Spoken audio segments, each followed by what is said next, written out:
All right, what's up? What's up? Good morning, everyone. Good early morning. It is so early, but here I am reporting the Nebius earnings for quarter four of 2025. All right, it is bright, or as Wolf Ryan would say, it is dark and early, and the markets are looking pretty good this morning. I mean, to be honest, I don't know if I trust this move right now in the market, but I will take it.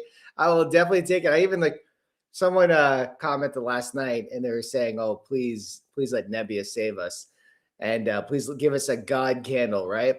And then I thought to myself, look, if I see a God candle, I am not going to trust that candle. We saw the same thing with IREN. We saw the same thing with many stocks this quarter. This quarter has been extremely brutal for a lot of companies in the market, and it'll be nice if it's up, but I mean, we've held through worse, right? We've held through a lot worse. So bring it. Okay, so what is the Nebius trading at this morning in the pre-market before the earnings? Okay, we're up a little bit. That's good news. They didn't already report, right? Did I wake my ass up late? I think I might have woke up late. Please tell me they didn't report and I just missed that entire thing. Let's see here. No, they did not report. They did not report yet. I like posts like this. It's funny. Oh wait, no, that says I'm holding Nebius like my future depends on it. I thought he said, please let Nebius pump like my future holds on it. So let's see over here. Well, okay. So, anyways. Wow, wakey, dude. I am so tired right now. Like, it's not even funny. My eyes are just burning right now. I thought I was going to be on this and my eyes would be red, but hey, we are doing good. Oh, whoa. What is going on, Midwest? How are you, sir? Business Fishy, how are you? Ticker Tap, how you doing? Yeah. Oh, wow. You were like messaging me last night. Not messaging me, but you're like posting on some of my stuff last night at like 12 midnight my time. Either you're located across the world or you are just ready to hustle and bustle this morning. What is going on? How are you? Oh, yeah, there you go. Yeah, so we're just saying hi over here. Guys, I can't even think straight. It is so early right now. Whatever is this early, like I got nothing but energy and it is great, but I can't even think right now. I am so tired. If this thing is red, I'm going to turn off the stream and just go to bed. Like, it will not be worth it. If Nebius is down 10%, I'm just going to turn off the stream and going to bed. Like, there's going to be no point in staying awake. Hey, but if we're up 10%, all right, I'll take it for now. Let's see if it sticks. We've seen this rodeo before, but I'll still take it, though. I'll still take it. All right, so TSM is up 1.5%. TSM is over here trading at all-time highs in the middle of the night. We have basically the data center stocks kind of up a little bit, but like, I don't know. 1.5%, 2.5%. That's like one tick on Nebius. It's not. I gotta see it stick. I gotta see the real beans. All right, show me the money. 650 in Bangkok. Very good. Thank you, Thailand. All right, Ryan Invest. How are you, sir? I need it lower so I can buy more. Wouldn't you love that? I would love that too, but I would need a lot lower in order to keep that in this position. But I need a lot lower, man. I need a lot lower. EU, Germany, yes.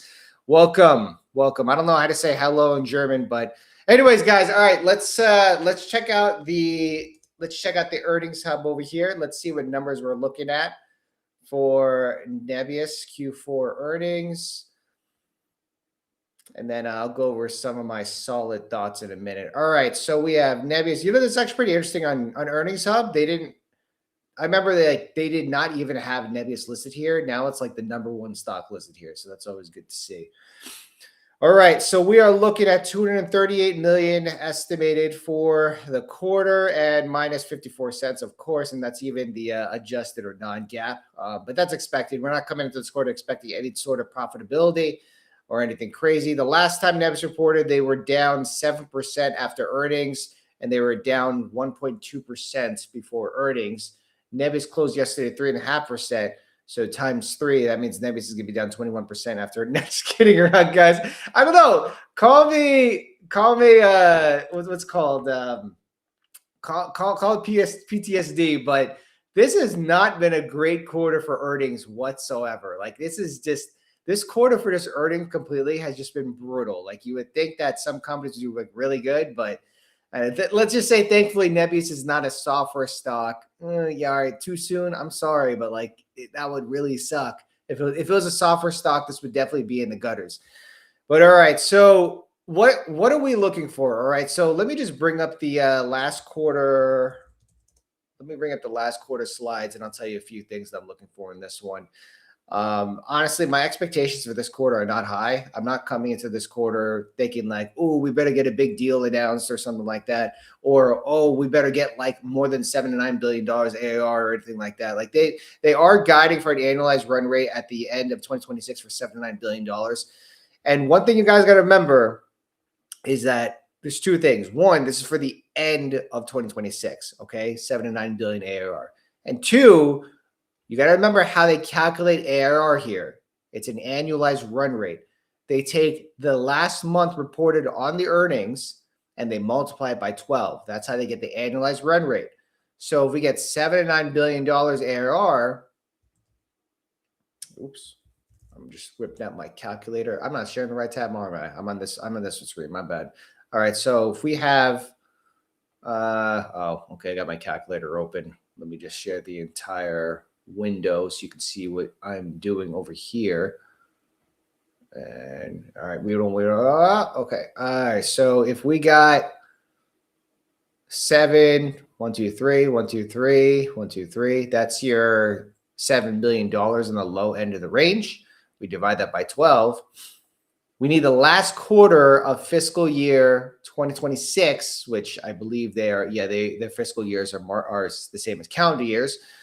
So a year from now, we need them to say, to get the $7 billion, that their last month in that quarter was $583 million at least. Okay. The last quarter in Q3 2025, they came in at, I saw the number on Earnings Hub. Hold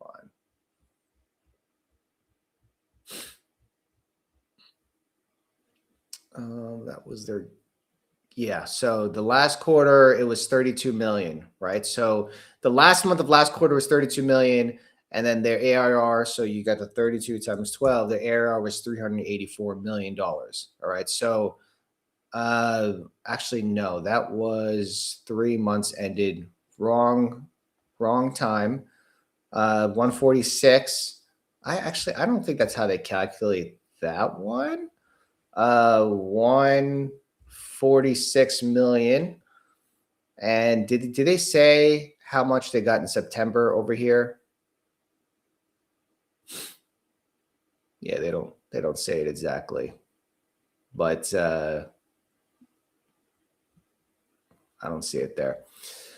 Anyways, last quarter was $146 million. So we're probably expecting, let's see here. It grew last quarter at 333%. It's very likely that, let me bring up the fiscal AI.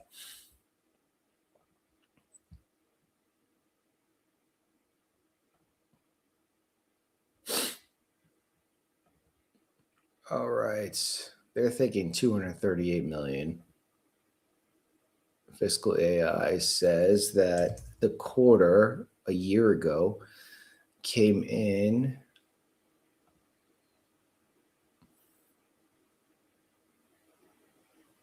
so $37.9 million. And then if we do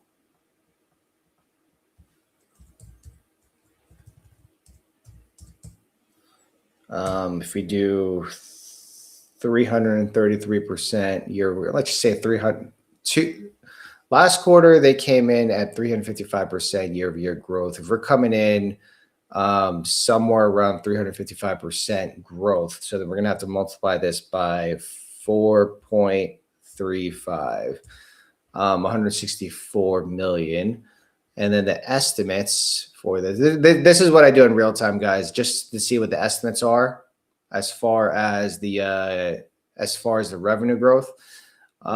This quarter, they are coming in with estimated $242 million.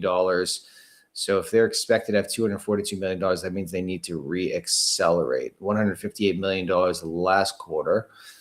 242.79. All right, so we got 58.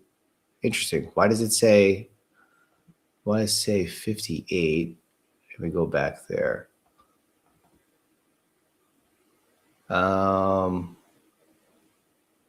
Okay, so it's $37.9 million, but it says 58.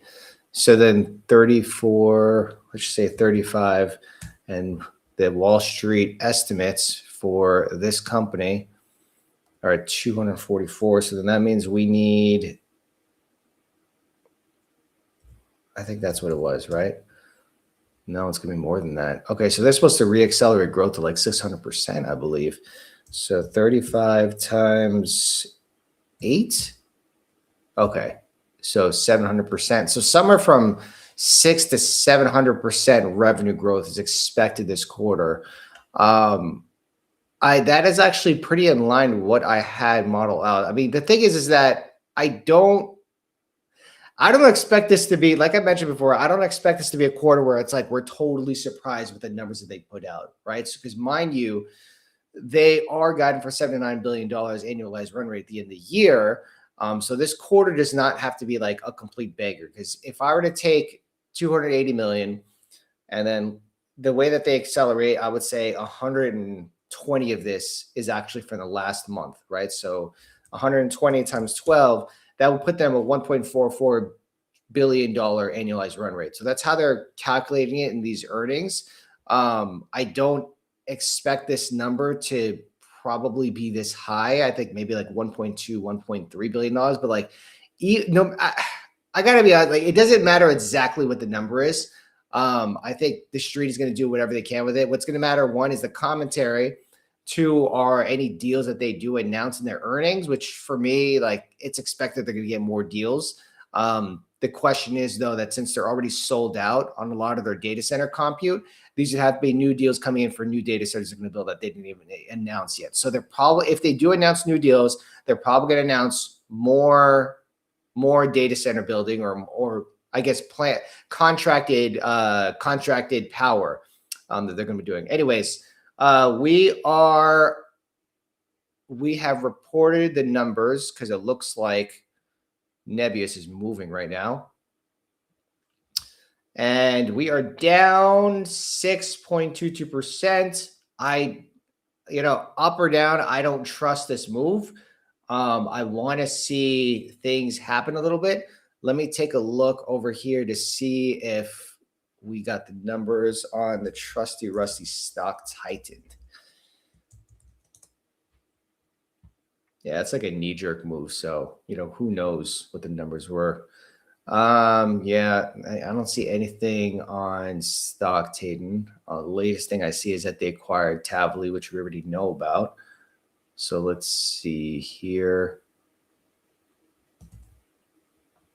I'm trying to take a look at Twitter to see if anything came out. Stock Titan is usually pretty fast with it. Yeah, this thing is just going to bounce around. I wouldn't, unless you're planning on buying or selling or trading this, I wouldn't really look too much in this price action. That's why I don't really believe it. Like, I need to see the earnings call. I need to hear the earnings call. I need to see the numbers. I need to see how it's going to perform when the market's open, because we've seen both directions with this, and you're never going to know until we do get that. We do get maybe like 2 or 3 days after the company reports earnings. It is making a newer low after the print, down 8% now. I don't see anything. I don't see any numbers. So this must have been through a Bloomberg. Oh, okay. Here we go. I do see revenue is up 547% year over year. Here we go. I'm going to share the entire window so I could share both things on there. Yeah, I don't know if you're kidding around. Good night. It's down. It's down 8%. I'm going back to sleep, guys. I told you I was gonna end the stream. I'm going back to sleep. All right. Let's see here. Do I got the numbers here? No, I don't have numbers. I do see this on Twitter. I don't know. I don't know. I mean, I don't think anyone's gonna like fake this or anything. So we got revenue. Yeah, 35.2 is what we saw. We have 227. So the estimate that Wall Street had for this quarter, it actually undershot the estimate, I believe. According to, so the estimate was 238 million. They came in at 227 million. Still grew, but it's not what the street expected. Adjusted EBITDA loss was positive 15 million. Really? Wow. That's actually pretty good. Positive 15 million. Okay, I'll take that. Did they post their website? No, it's not on the website yet. Actually, hold on. Yes, we have it on the website. Here we go. Here we go. All right. So these are the numbers. Wall Street expected around $1.4 billion ARR over here. Contract capacity year end 3 gigawatts. So they increased their, they went from 2.5 gigawatts to greater than 3 gigawatts for the end. So they must have signed a new contract. Do I sign, or maybe they have more contract capacity, but they don't have a new contract with a hyperscaler? I don't see anything here. Yeah, they're expanding their footprint, 9 new sites in the US.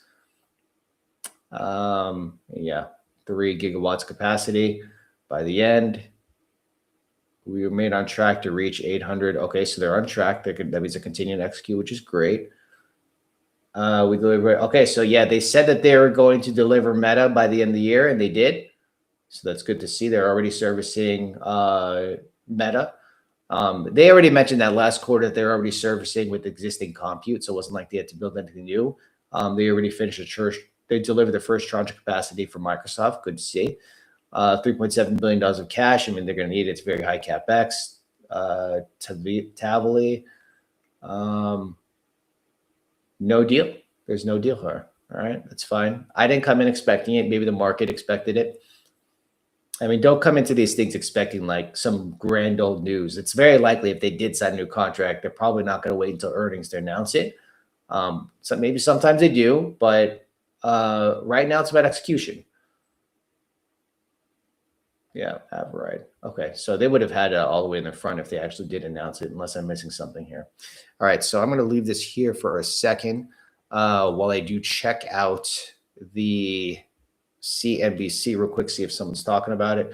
Yeah, they're down about 4.5%. Again, I mean, I don't know. We'll see. We'll see if that sticks, baby. We will see if that sticks. Nate is live. The dude lied to me. You lied to me, Nate. It's all good, but you did have a typo in your thumbnail. So I'm not going to take that away from you. How do you have a typo in your thumbnail? It's so funny. I mean, it's an honest mistake. I have mistakes like that too, but it's funny how people have there's like typos in the thing. All right, let me see. All right, there's nothing on CNBC. Let's maybe it's live. Let me see. Let me take a look at the CNBC. See if they got something live on here on the CNBC.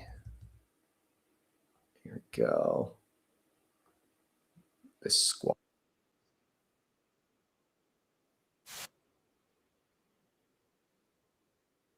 All right. I don't see anything talking about Nebius on here. Oh. No, they're talking about Bitcoin on CNBC. So I'm going to leave CNBC running in the background if I see anything. And How we doing? Okay, yeah, we're moving around.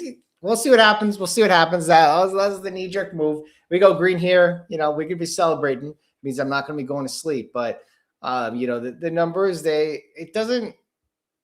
Okay. You miss estimates by $10 million. Like, guys, that's like rookie numbers. $10 million. Who cares? You know, it's not. The real numbers are going to come out at the end of the year. I wouldn't focus too much on numbers that come out today. And the market's going to do whatever the market does. There's nothing you can do with the way the market's going to react to this earnings, guys. Like, it's going to do whatever it does. Yeah, bye-bye. I'm going to bed now. Everyone freak out. Everyone freak out. Nah, it's all right. It's all right. It's all right. We've been in this one for a while, so it's not going to change much. I mean, if it goes back to $23, it'll be time to freak out. But in a good way, and it would be pretty undervalued if it went down to $23 because they would have to, one, lose a deal with Microsoft, but two, they'd have to lose stake in ClickHouse and they have to lose a couple of their businesses. We just went green here. There we go. Never trust the move. I don't trust that one either. Devil, even if you go green, I don't trust you. I don't trust you, baby. I don't trust you. So we will see with that one. No problem. Thank you for coming in. All right, let's dig back into the earnings numbers. I'm still waiting to see if we're going to get some coverage on this one from CNBC, but no, there's nothing. They're talking about Bitcoin volatility right now. There's nothing on here. Yeah, it's very. I'm not really expecting anything on CNBC for this one, mostly because it's not like a super well, it is a popular stock in the resale community, but like they usually report in like very popular stocks. Grab is back to flat. Yeah, I did notice that last night. That is, or I did notice that this morning. That is good to see. Last night it was not, but it's all good. I think they must have had the earnings call, and that turned out to be a lot better. Or maybe just the algos. But, you know, we've seen Grab do some crazy moves in both directions. So, again, not really something I'm too worried about on that one. So let's see over here. So $1.25 billion ARR. All right. So it actually came out. No, I think I had $1.44 billion. So that came out a little bit less than what I had estimated. Guidance is still $7 to $9 billion. So that's good. They're still on track for that one. So again, whether or not we actually get that figure that people were not looking for this quarter, it doesn't matter because they're still guiding for $7 to $9 billion, right? So even if they were to hit the low end of the range, they're still on target for that. So whatever they miss now will be made up later on, unless of course they're going to be in the upper end of the range, which is good to see. We saw that last year, they actually hit the upper end, or earlier this year in January and in April as well. They were hitting the upper end of their range, and they kept on raising their guidance. So we'll see what happens with this quarter so far. But this is the last quarter of 2025, so it's not 2026 yet. So likely next quarter we'll get some more light into their $7 to $9 billion guide.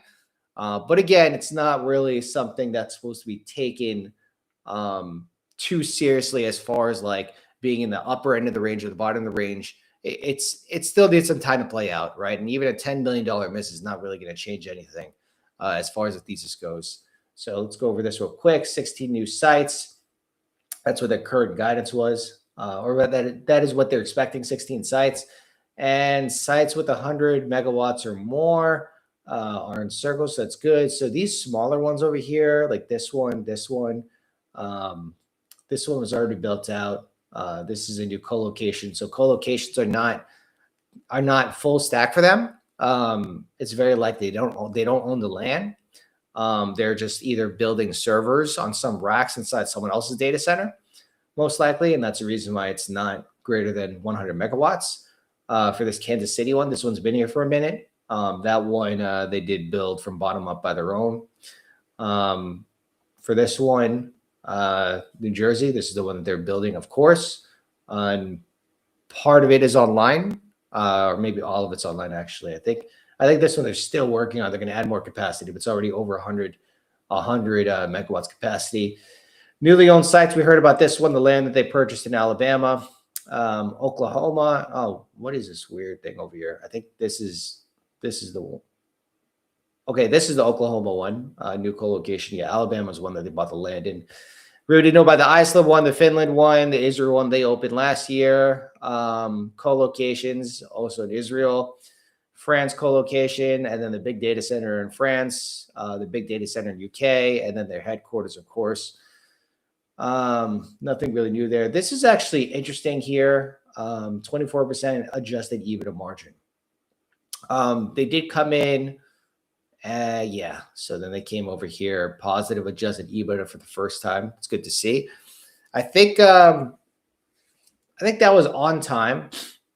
We might have been expecting that this quarter. If I take a look at the fiscal AI here real quick in the back end, we are seeing here that I'm just bringing up the adjusted EBITDA here. So last quarter, they came in at minus 265, but this is not an adjusted figure. On an adjusted figure, they came in at positive 24% margin, $33.7 billion cash, core AI business, 800. Okay, so they see the core AI business is growing 800% year over year to 214 million. So right now, the core business is $14 million less of the entire thing. So it still grew very fast, and the core business is going to determine basically where we're at for the quarter. I mean, if the rest of the company is at $14 million, the core business is going to determine the growth rate of the entire thing. I don't think it really means that, oh, we're screwed, guys, because they didn't really grow that quickly or they didn't grow as much as expected. Like I said, I think it takes time for this thesis to play out. Valuation, January 2026, we already know about this, a $15 billion valuation. They have 28%, so that means they're about $4 billion or 3.75, I believe, $3.9 billion. So that alone is the market cap is $22 billion. So 1/4 of the market cap is ClickHouse, right? I personally think the rest of the business is worth more than this. But I mean, you know, this is trading down to like $16 billion just the other week. So that would mean that, you know, they're really pricing out. Like the floor is higher on this than most, right? Because they're a very diversified company. Launch commercial robotaxi December. Oh, I don't think I remember seeing that. Maybe I missed it. Anyways, they have a strategic investment from Uber for Avride, which you already know about. 1010, more of the educational business, grew 88% year over year for the entire year in 2025. That's good to see. Toloka is the one that a lot of people know about. They didn't really have anything new to report on this slide for that one. We already talked about the ClickHouse.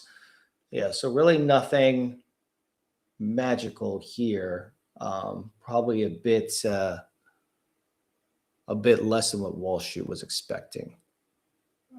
Just looking at CNBC real quick. I don't see anything on Nebius. Nothing on Nebius yet. All right, so $1.25 billion ahead of our most recent guidance. Okay, so that's good to see. Yeah, they beat the guidance for the entire year. So that's good news. Wall Street was expecting more, though. So, of course, Wall Street will bring it down if they are not impressed. Group adjusted EBITDA turns positive in Q4. Good to see. Rapid expansion, as we read earlier, we ended the year with 170 megawatts of active power versus our target. Okay, so that's good. They have more power than they expected at the end of the year, 70% higher. So it's good to see.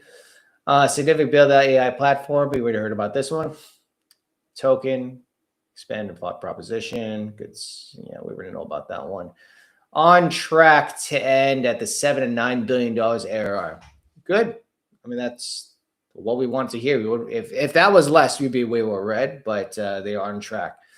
And we already read the 3 gigawatts that they had. So they're guiding for around 500 megawatts capacity more than they were last quarter for the end of the year. We remain well to reach connected power by the end of 2026. So contracted power is different from connected power, right? So contracted power is how much they plan to build. Connected power is like actually online. So they're basically going to have a gigawatt by the end of the year, right? At most a gigawatt by the end of the year. They already announced the Microsoft. Am I sharing the right screen? I'm not just like reading over here and there's nothing in here.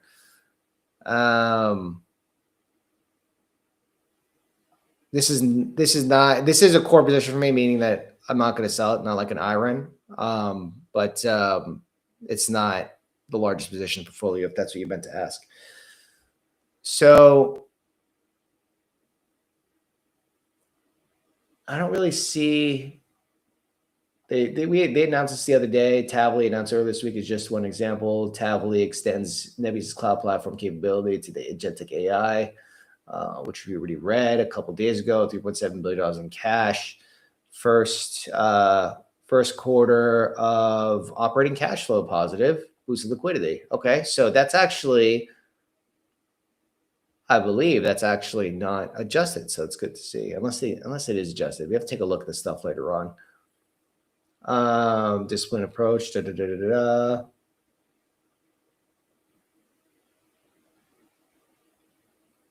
Yeah. Nothing really new here. They started deploying System 2025. Okay. I think we already. Oh, actually, this is pretty new because they did it in the US. They were just talking about EMEA before. So that's good.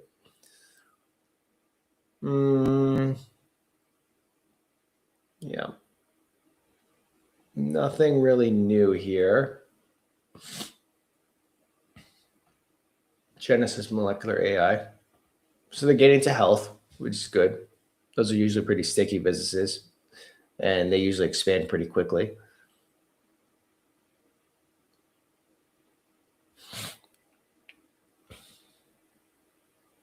Yeah, I don't want to go through this entire thing, but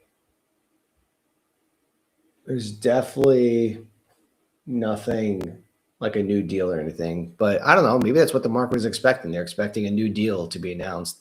I wasn't expecting it, but it's all good.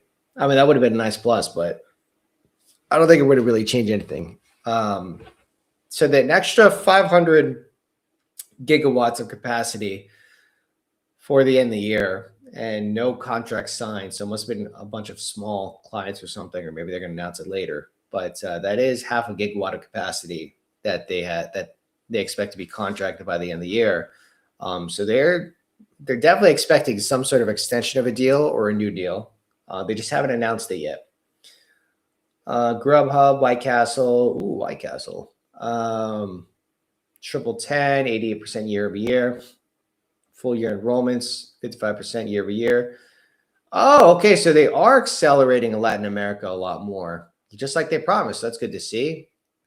New student growth, 5,800. Triple 10 is basically an education platform for AI products, usually for coders and developers, but everything, the entire stack. So you're definitely getting a lot of enrollment. That's usually going to be enterprises that are signing up. So that's always great news. All right, Nebius Academy, 25 new programs, including cybersecurity. Yeah, so it's like basically for engineers and IT. Nebius Academy launched September, is gaining traction as B2B solution. Okay, good. So that's business to business. That's so enterprise contracts. So those are big signups that they're getting. All right, Triple 10 continues to utilize AI to drive further operation efficiency. Of course, ClickHouse stake to Loco as a leading data provider for LLM and Gen AI development, and we no longer voting control to. Oh, I think they already said that though. Yeah, when Bezos Expedition came in, and this actually no, when the CTO of Shopify joined the board, and Bezos came in. They got rid of the voting control of the company, which means they don't own more than 50%. They do remain majority interest. Yeah, I mean, if you don't own 50%, that they're selling part of the business away to create more capital. At the end of the day, we all know that Nebius is using its other businesses to supply its core business. So if one day they sell more to Loca or they sell their position out into Loca, that's not going to be surprising. I don't think they're going to sell out, but I do think that they're probably going to sell more parts of it, if anything. We already heard about the $400 million, $15 million valuation, owns a significant majority stake. All right, the numbers, here we go. So 2025, 227 million, undershot Wall Street's expectation. 12 months ended, 598 million. All right, so this would put them at 529 million for the entire year, almost 500% growth. Do they say, yeah, the annualized run rate 1.25 billion, which is what we saw on the first slide. I mean, they are executing, they're beating expectation, but they missed the number on Wall Street by $10 million, which again, it's not really a big deal. Looks like we're going flat now in the stock. It's going to do whatever it does in the after hours. We'll get more of it as we go through the earnings call. Earnings call is not for another 37 minutes. So we got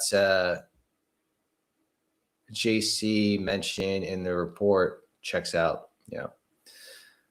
How is Avride doing? Before I moved out of Jersey City in August, the robots showed up late in June, everywhere in 2 months. Yeah, there's a lot of robots driving around everywhere. I saw one like a few blocks away from me in Sherman Oaks. I mean, there's a lot of these robots everywhere. I don't expect Avride to like bring in material revenue because the rest of the business is only $14 million. So it's not really going to make a huge difference. I think their stake in these other businesses matters more than anything. So it's not going to like dramatically change anything, even if it grows by like several hundred percentages, right? So it is good news, but I think their stake matters more in it because they do want to create capital. They can always sell parts of their other businesses, which wouldn't really be a big deal. Beyond our core AI cloud business, Triple 10 contributed 60% of the group revenue in Q4. Oh, wow. So Triple 10 is actually a lot of the revenue. But they don't, yeah, they don't break down the other businesses like they did in the previous earnings before. They used to, but they don't do it anymore. But they did say that Triple 10, 6% of group revenue in Q4. Hold on. Let me just do something here real quick.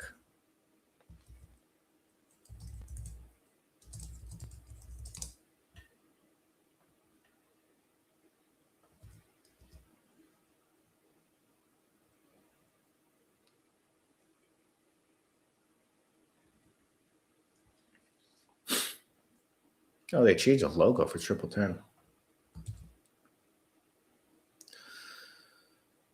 Hold on.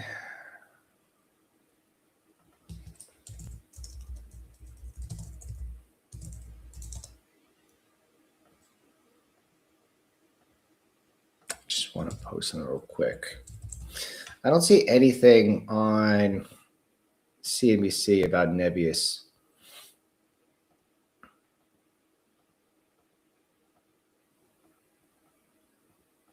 Yeah, there's nothing on here about Nebius. All right, so I'm going to bring this one up real quick here so you guys can take a look at this one. And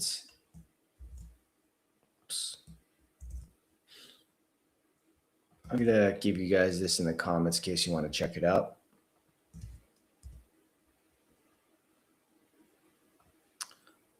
That is the slides, or you can just go to Nebius IR and take a look at it in there. Stock is doing what it does best, absolutely nothing right now. All right. How are the other guys doing in here? Oops. I mean, everything else is like basically flat. Like 1% move in Nebius pre-market after the earnings. It's like nothing, right? That's how much it moves in like an hour, not even an hour. That's like 10 minutes. 10 minutes of a move right there. So it's not really going to break the bank. So, you know, we do want to see something happens in the earnings call. What are we going to get in the earnings call? I don't think we're going to hear anything new. If anything, there's going to be some analysts asking about like just getting some assurance at why they missed revenue by like $10 million. But you know, they're gonna say whatever they need to say. I don't think they're gonna say anything that's gonna drop a stock like 15%. I also don't think they're gonna say anything to make it pump out of nowhere. The algo is gonna do whatever the algo does best. Like it's flat right now. Pre-market, right? Nothing happened. Like nothing literally happened. Knee-jerk reaction here. But you know, these moves can happen. Like the last time we had the earnings call, they didn't say anything that blew us out of the water. In fact, it just seemed like the CEO just wanted to get back to work. He didn't really want to be in the earnings call. So don't expect any type of shorts commentary or anything like that in the earnings call, like the other CEOs and other companies. Arcady just wants to get back to work. He doesn't want to spend an hour in an earnings call when he can put that time into getting his job done.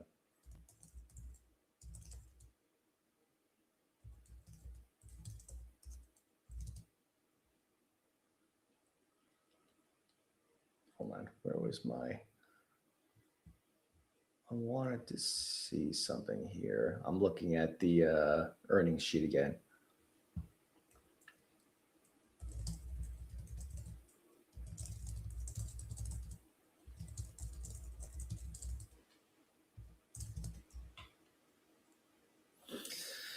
All right, so not really much on the front here that I'm seeing is massive. But let's take a look further into the shareholder letter again.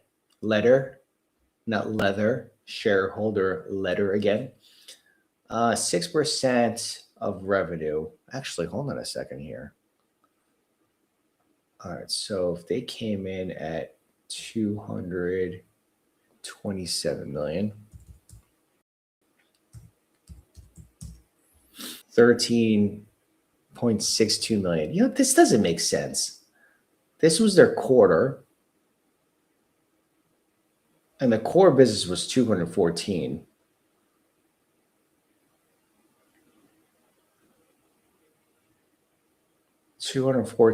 And this was all the revenue. And 6% is 14 million. It's the rest of it. So where's the revenue from the other businesses? I don't know. Maybe they got to break this down a little more. If I read this, is it just early that I don't really understand? Okay, so what I'm looking at here is that the total revenue for the quarter is 227 million. The core cloud business was 214 million, right? So that means you got about $13.5 million for the non-core businesses. And we had 10 grew 88%. And where did I read that it accounted for 6% of group revenue? Yeah, here. Beyond our core business, 10 contributed 6% of group revenue in Q4, which I calculated to be 13.62. So 10 is about $14 million or $13 million. The core business is 214 million. So that's 227 million. So where's the revenue from the other businesses? ClickHouse, they're not gaining revenue from there. They just have stake in it. Avride, are they not earning revenue in Avride? And what about Toloka especially? They should be earning some revenue there. I guess it's because that's just stake. I don't know. That doesn't add up. That certainly does not add up. I wish they broke down the revenue from each business segment because then I would have more clarity, but they just like throw these numbers out there. Like 6% of revenue, okay.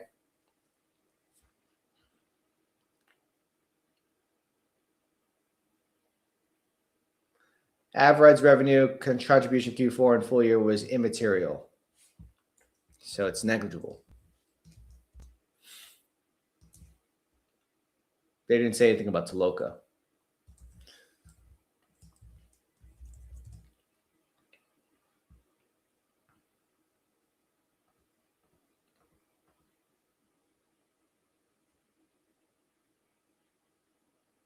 Toloka results have been reclassified to discontinued operations in current and non-current periods. Oh. So they don't include Toloka. That's why. They don't include Toloka. Avride has negligible revenue contribution to the quarter. And they just have stake in ClickHouse. They're not putting that in the revenue. So, in other words, the group revenue that we see of $227 million is literally just 10 and AI Cloud, 214. This doesn't include the payout from the contractual power.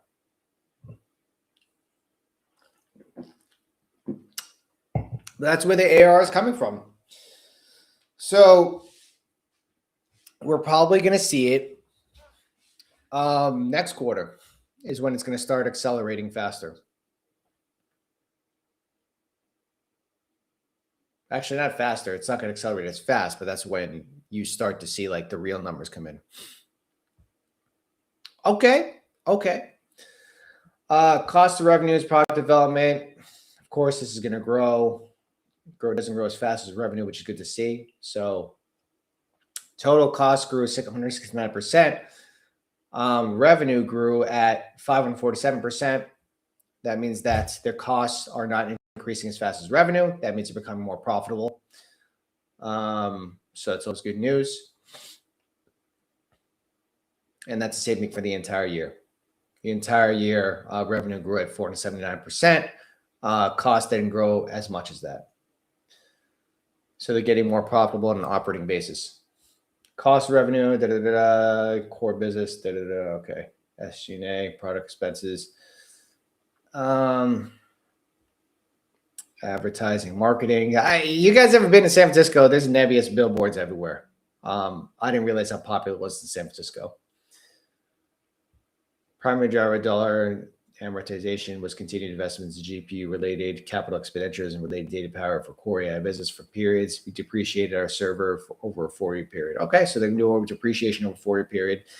DA as a percentage of revenue declined 79 to 95%. From 95 to 79% as revenues grew faster. And yep, that's what we saw there. All right, here is probably the figure that we have for the adjusted EBITDA. Came in at $15 million on an adjusted basis. Good to see. 7% margin. $15 million in Q4, $78.9 million grew year over year. First quarter of adjusted EBITDA at the group level. Continued improvement, which generate, we achieved positive which generated $51.9 million adjusted EBITDA margin. We achieved positive group adjusted EBITDA despite Avride and 10 recording adjusted EBITDA losses. So Avride and 10 are not profitable businesses on an adjusted EBITDA basis. So I actually expected those to become profitable on an adjusted EBITDA basis before the core business. So the core business is now adjusted EBITDA profitable, what it seems like. CapEx, $2.1 billion, primarily driven by GPU purchases. So $2.1 billion in just that quarter alone. We are confident in our ability to deliver an increase greater than 3 gigawatts capacity in 2026. Following board review audit committee, the company plans to recommend that our shareholders approve the engagement of firm by the end of the year. Okay. They're going to have their earnings call in about 24 minutes. And this is all just statements here that we don't really need to be concerned about. All right, so that's pretty much it. That's pretty much it for the earnings. This was, regular execution. Nothing to sneeze at here. There really was no new news that we saw in this earnings. So, is what it is. It is what it is. Any coverage in this thing? I don't see anything on CNBC.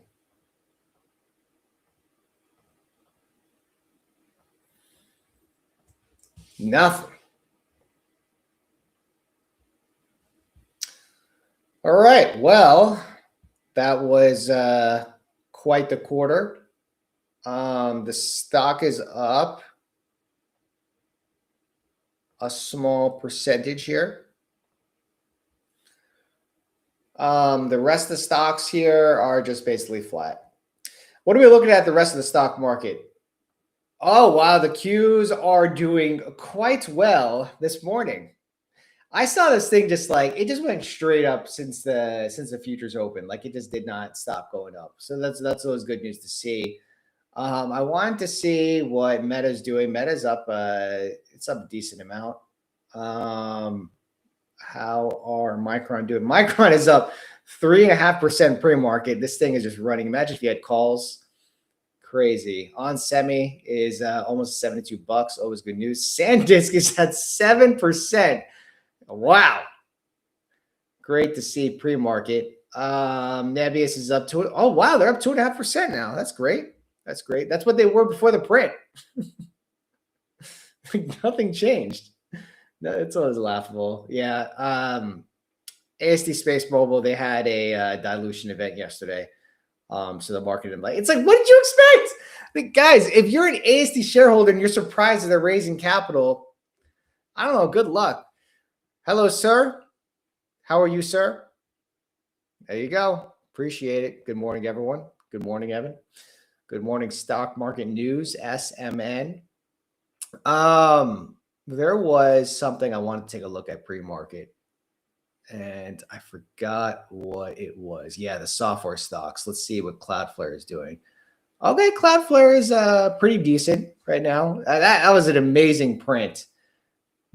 That was an amazing print for Cloudflare, but it literally just like gave it all, not all of it back, but gave like half of it back as soon as the market opened yesterday. And let's not forget about Shopify. But yeah, when the market opened yesterday, it literally just dropped like 10%. It's crazy. Crazy, that kind of move as soon as the market opens. I mean, it wasn't even as soon as the market opens. It was like over the course of a few hours, but like it just gave it back. Oh, Paycom is down 9%. Wow. Dude, are any of these... CNBC does not care about earnings this morning. Come on, man. All right, let's see here. I'm going to bring up the earnings hub real quick.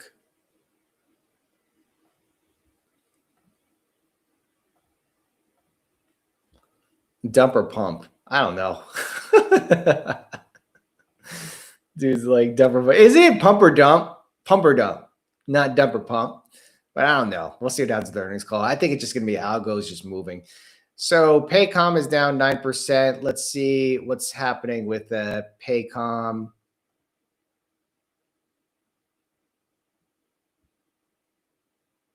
Why don't I see this in this earnings calendar? I'm pretty sure they reported earnings, right? Oh, they reported earnings after closing. Oh, okay. They were already down from yesterday. Yeah. So nothing really new. But why were they down yesterday? What did they say in their earnings report? It was probably the guidance. Yeah, the issue with Paycom was that the market thought they were cannibalizing their own growth with Betty, which is their AI solution. So Paycom, they basically are payroll or like a mini ADP for like small and mid-sized businesses. And they released the AI called Betty, which basically solved a lot of their problems. Paycom really makes a lot of their money when businesses call Paycom for any adjustments or any fixes they need to do for their own payroll, and they get paid through services to that. But with Betty, it's able to fix these issues on the fly without needing to call support. So the market was really worried for a while that, hey, Paycom's business is going to be cannibalized by itself. Like, why are they doing that?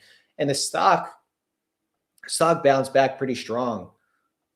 This was a while ago. So it was when it was down here, when Paycom dropped after that crazy quarter in late 2023. And it took a little bit, but it finally recovered everything back 260. But like, yeah, it's trading lower. Is this an all-time low? No, but these are lows that we haven't seen since 2018. This software carnage is just insane, guys. Like, this is crazy. Like, the market is literally pricing these software stocks like they're about to go out of business. Like, Not all of these are going to make it, but if I had to pick some that are going to make it, definitely Cloudflare, because it's not necessarily a software stock. They do offer software solutions, but like they're basically DNS gatekeepers of the entire internet. And they also have content delivery network, which is basically hosting servers in close locations to people who are using inference, LLMs, or whatever compute it is. They're able to cache all of that and provide it faster. So like this is definitely something in there. So is DigitalOcean. DigitalOcean did not experience any drawdown recently. Congratulations to the shareholders for that one. Yeah, software is a little bit up today, which is always good to see. Oh, look, they already acquired. Maybe they completed the acquisition of CyberArk from Palo Alto. Mercado Libre is up 3%. Did they report earnings? No, they already reported earnings, I think. Oh, no, they report earnings in 11 days. Let me see here if there was some news. Robinhood is this back at $80? No, I think this is gonna be back. If the market is bullish today, I think it's going back above $80 today. I did not buy the dip in Mercado Libre, unfortunately. Well, that's not really unfortunate. My average is much lower than here. I did buy the dip before in 2025, but I didn't buy the dip recently. I just added like 10, 20 basis points in my position. My position is already built out with that one, so I'll just hold on to that stock. All right, so I wanted to take a screenshot of something here so I could see the whole thing. Well, where did it go?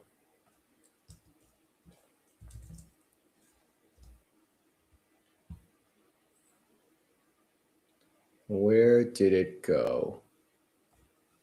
All right. Nope, it's gone. I guess that's the one. Hold on. Just taking a screenshot of something real quick.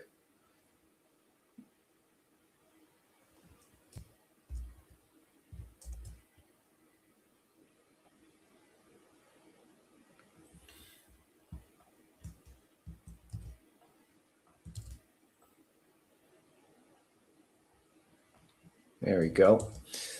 I just want to get a screenshot of the whole printout and don't see any coverage. No one cares about the rest of our brands. Scott Bessent is going to be talking, I believe, tomorrow. Let's see here. Tomorrow morning he's going to be talking on CNBC, so he's probably going to maybe say some stuff about the Fed. Oh. No. Yeah, there's nothing on CNBC that is even relatable to any information we just heard. Let me just bring this thing up.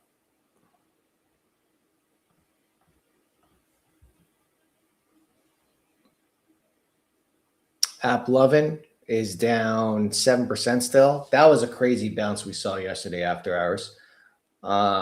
It went all the way down to here, $406, and then it bounced up and then it just fell again.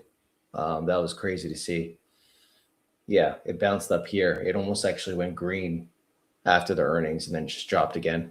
I didn't get to review what happened at AppLovin's earnings call, but or even the earnings itself. I just think the market just doesn't believe that, just doesn't believe in ad tech. I mean, to be honest, like even Reddit was up a lot after the earnings, and like, look, they just dropped massively, right? Like this is why it's like the way the market's working right now is that it does not care what you post in your earnings. Like it's like it's already made up this decision of what it's going to do to you after your earnings.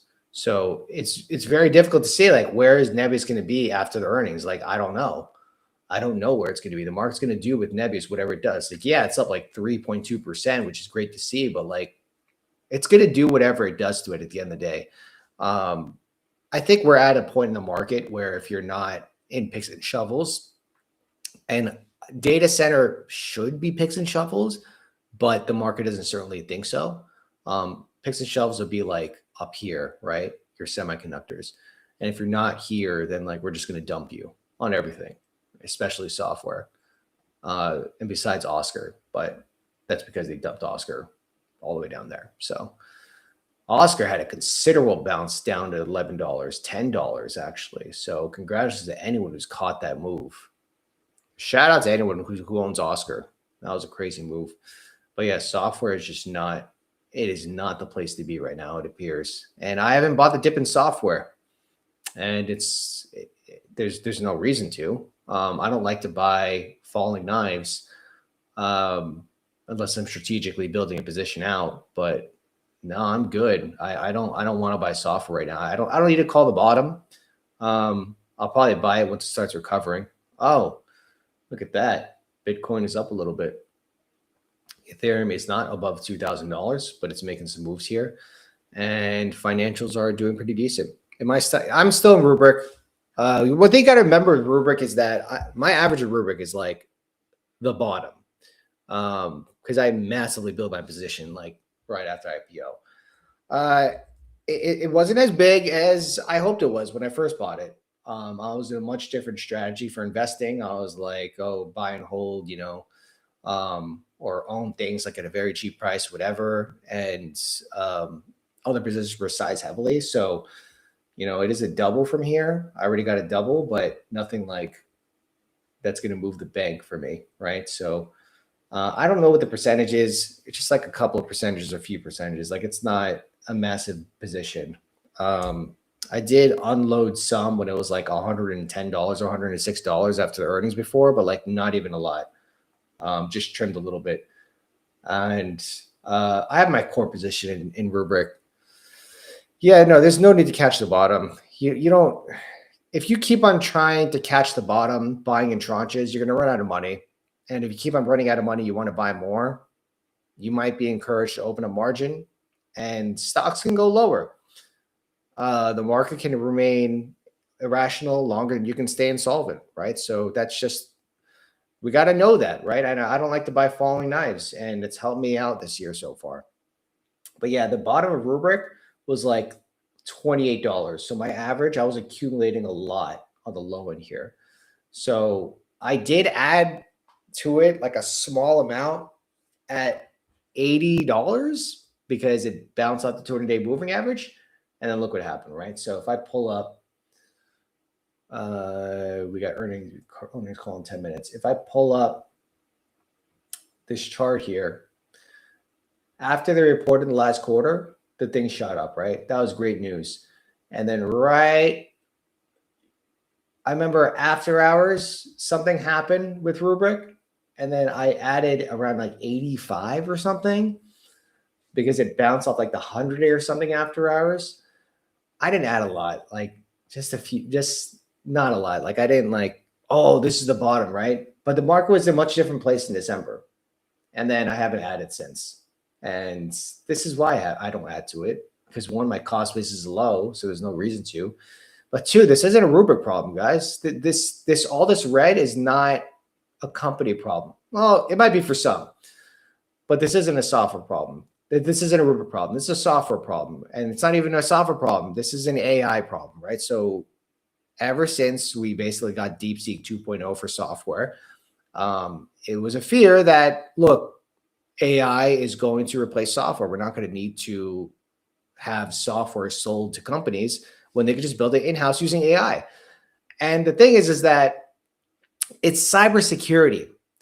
You're not going to build your own in-house cybersecurity product. You're going to hire people to do it for you, or you're going to buy a product off the shelves to do it for you, mostly for compliance purposes, for costs, training people the inside to do all this. Like, you're going to hire people to do it, right? And there's much more to it than we could even think about. Why would you build it in-house? It doesn't seem like the best move to do for companies, but the market doesn't think so. The market thinks that these are all going to zero, apparently. And that's how it thinks today. And there will be a day where Rubrik's going to be back up there. Unfortunately, it's not today, but the market is always right? The market always makes a decision. That's a price you see in your chart. And when the market changes its mind, then it'll be higher. But until then, Rubrik is a sound cybersecurity company and data security background. If I were to bet on cybersecurity companies, I'd bet on CrowdStrike and Rubrik. Those are the only two I'd bet on. The other ones, like Palo Alto, is going to be around for the while, but I think a lot of the upside is sucked out of Palo Alto. You'd have to wait like years for the valuation catch up. CrowdStrike is expensive, but the market is clearly in favor of CrowdStrike, right? Like even look at the chart. It is below the 200-day moving average, but like it's still really up there. It's still expensive. And the market's giving it that premium because it's the leader in cybersecurity endpoint technology, and they're becoming an entire platform. Datadog is just, it's observability, but this is open for disruption. I can't be like bullish Datadog long term because like I've even worked at companies where we built our own in-house solutions, or even whatever AWS or Google Cloud or Microsoft offers. It's not good enough as good as Datadog is an extraordinary product.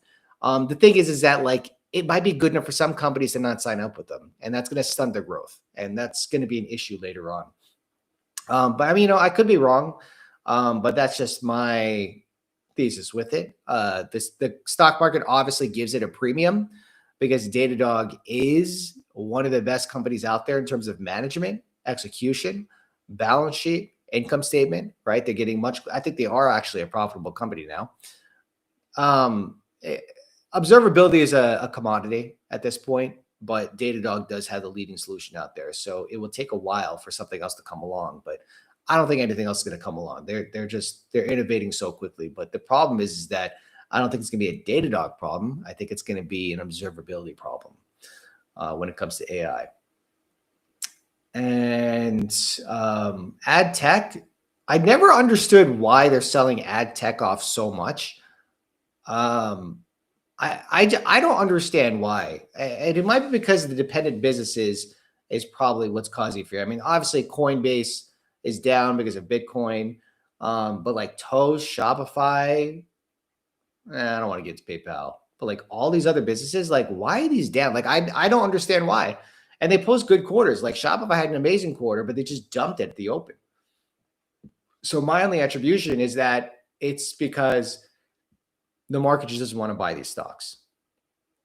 All right. So depends on your time frame. Unfortunately for me, I'm not looking to buy these stocks right now. All right. So let's see if they have coverage here.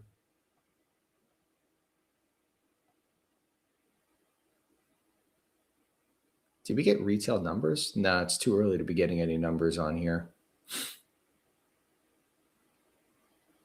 Hold on. Looks like they're just checking out jobs data here. I can't believe they didn't report on any earnings this morning, especially with Rubrik. Oh, it's not a Rubrik, Nebius. Let me see if other channels covered it.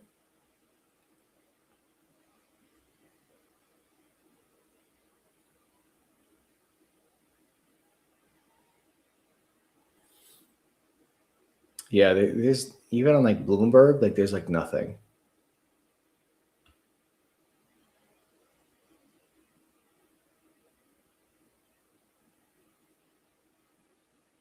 Yeah. There be nothing. There is nothing on it. So I guess we have to wait and see. I'm going to bring up the earnings call. In the meantime, there were a few things that I wanted to play for you guys. Hold on, where is it?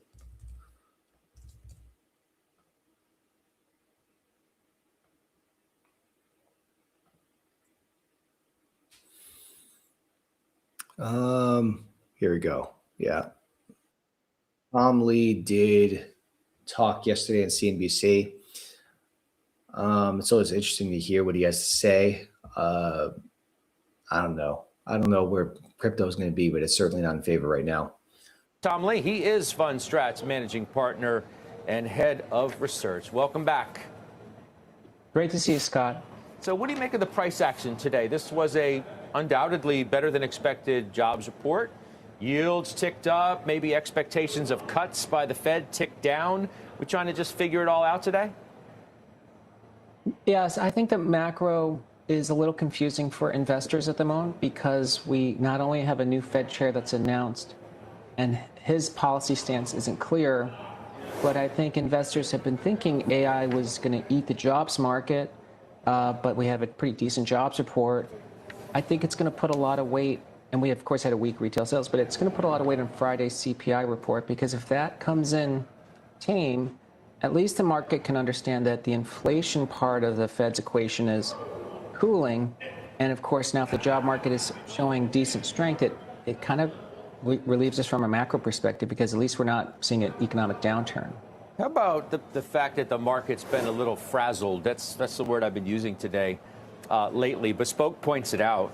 For the first time in history, the S&P went from overbought to oversold back to overbought in a week or less. Goldman's Tony Pasquarello, Tom, says he can't recall a time that was this noisy, this high velocity, this wide open. What about you? It's very confusing, Scott. I think that there's two things happening, but I think one is really the bigger effect.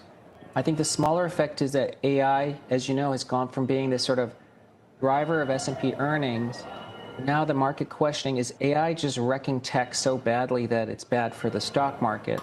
And also, they're not buying the data centers and hyperscalers anymore. They're actually trying to buy the bullets, not the armies.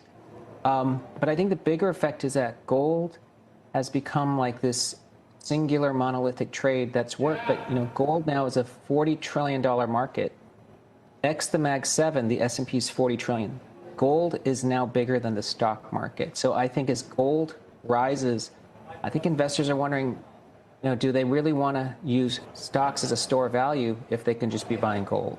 Man, I just feel like we're kind of going down the line of the AI shooting gallery. And first you take down some of the mega caps, and then you take down a lot of software, and then you take down some of the private credit names, and then you take down some of the financial data related names. Is that just how it's going to be? We're just trying to guess on who's going to be disrupted the most? Well, I do think AI's capabilities, Scott, are showing improvements, maybe, as they say, doubling every 7 months. And now it's going from mediocre to quite good and substituting some jobs. I think that, of course, is rattling markets. But at the end of the day, and this is a half-full perspective, it's kind of proof of productivity. So to me, I think what we're seeing is that there is a payoff coming from AI, because for software companies, for the ones that are actually truly disrupted by AI, that actually is a cost savings for a client. So I think it ultimately is productivity. Tom, when someone like David Einhorn comes on today and says, quote, "I think this is the most expensive market that we've been in," can you argue with that? I mean, you can say that it's pricey. Others would say, well, it's justified because look at how earnings are beating expectations. How do you parse that out? Well, I mean, on a relative basis, his statement is correct, because, as the late Art Cashin said, bull markets don't die of old age, they get murdered by the Fed. So every year, the market does get a little more relatively expensive, even if earnings are good. But this year is pretty unique. Earnings growth is accelerating. The ISM is back above 50 after spending basically 3 years below 50. We have a new Fed that ultimately, I think the market is concluding is dovish, and David Einhorn actually believes he's dovish. So that's supportive of multiples going up at a time when the stock market has been shown 6 black swans, from all the way from COVID to the tariff disruptions, and still grew earnings. So I think the market's going to have to start to give a higher PE to the equity market, just in the same way that gold's being re-rated at the moment. Gold's PE multiple, price to sales, I think is over 50 times right now. So if gold can re-rate, I think equities can re-rate higher. Lower stocks after that better than expected jobs report. So he's bullish gold, obviously. He doesn't really talk about Bitcoin anymore. Like I mentioned before, he is picks and shovels. That's where the market is looking right now.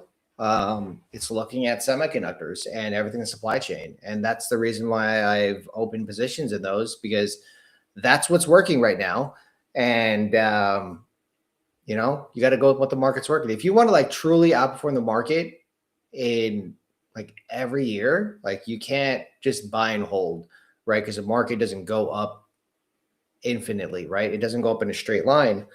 And in order to sustain that growth in the portfolio, you have to be quick and you have to be dynamic in terms of how the market moves. And that's just exactly what I'm doing.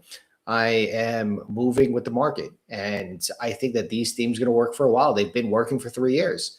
And I think it will continue to do so. Was trying to do something here real quick. Hold on.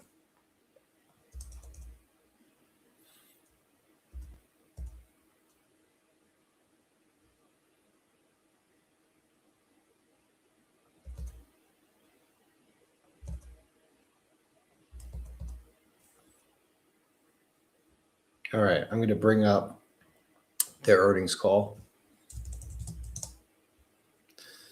Should be started now. Here we go.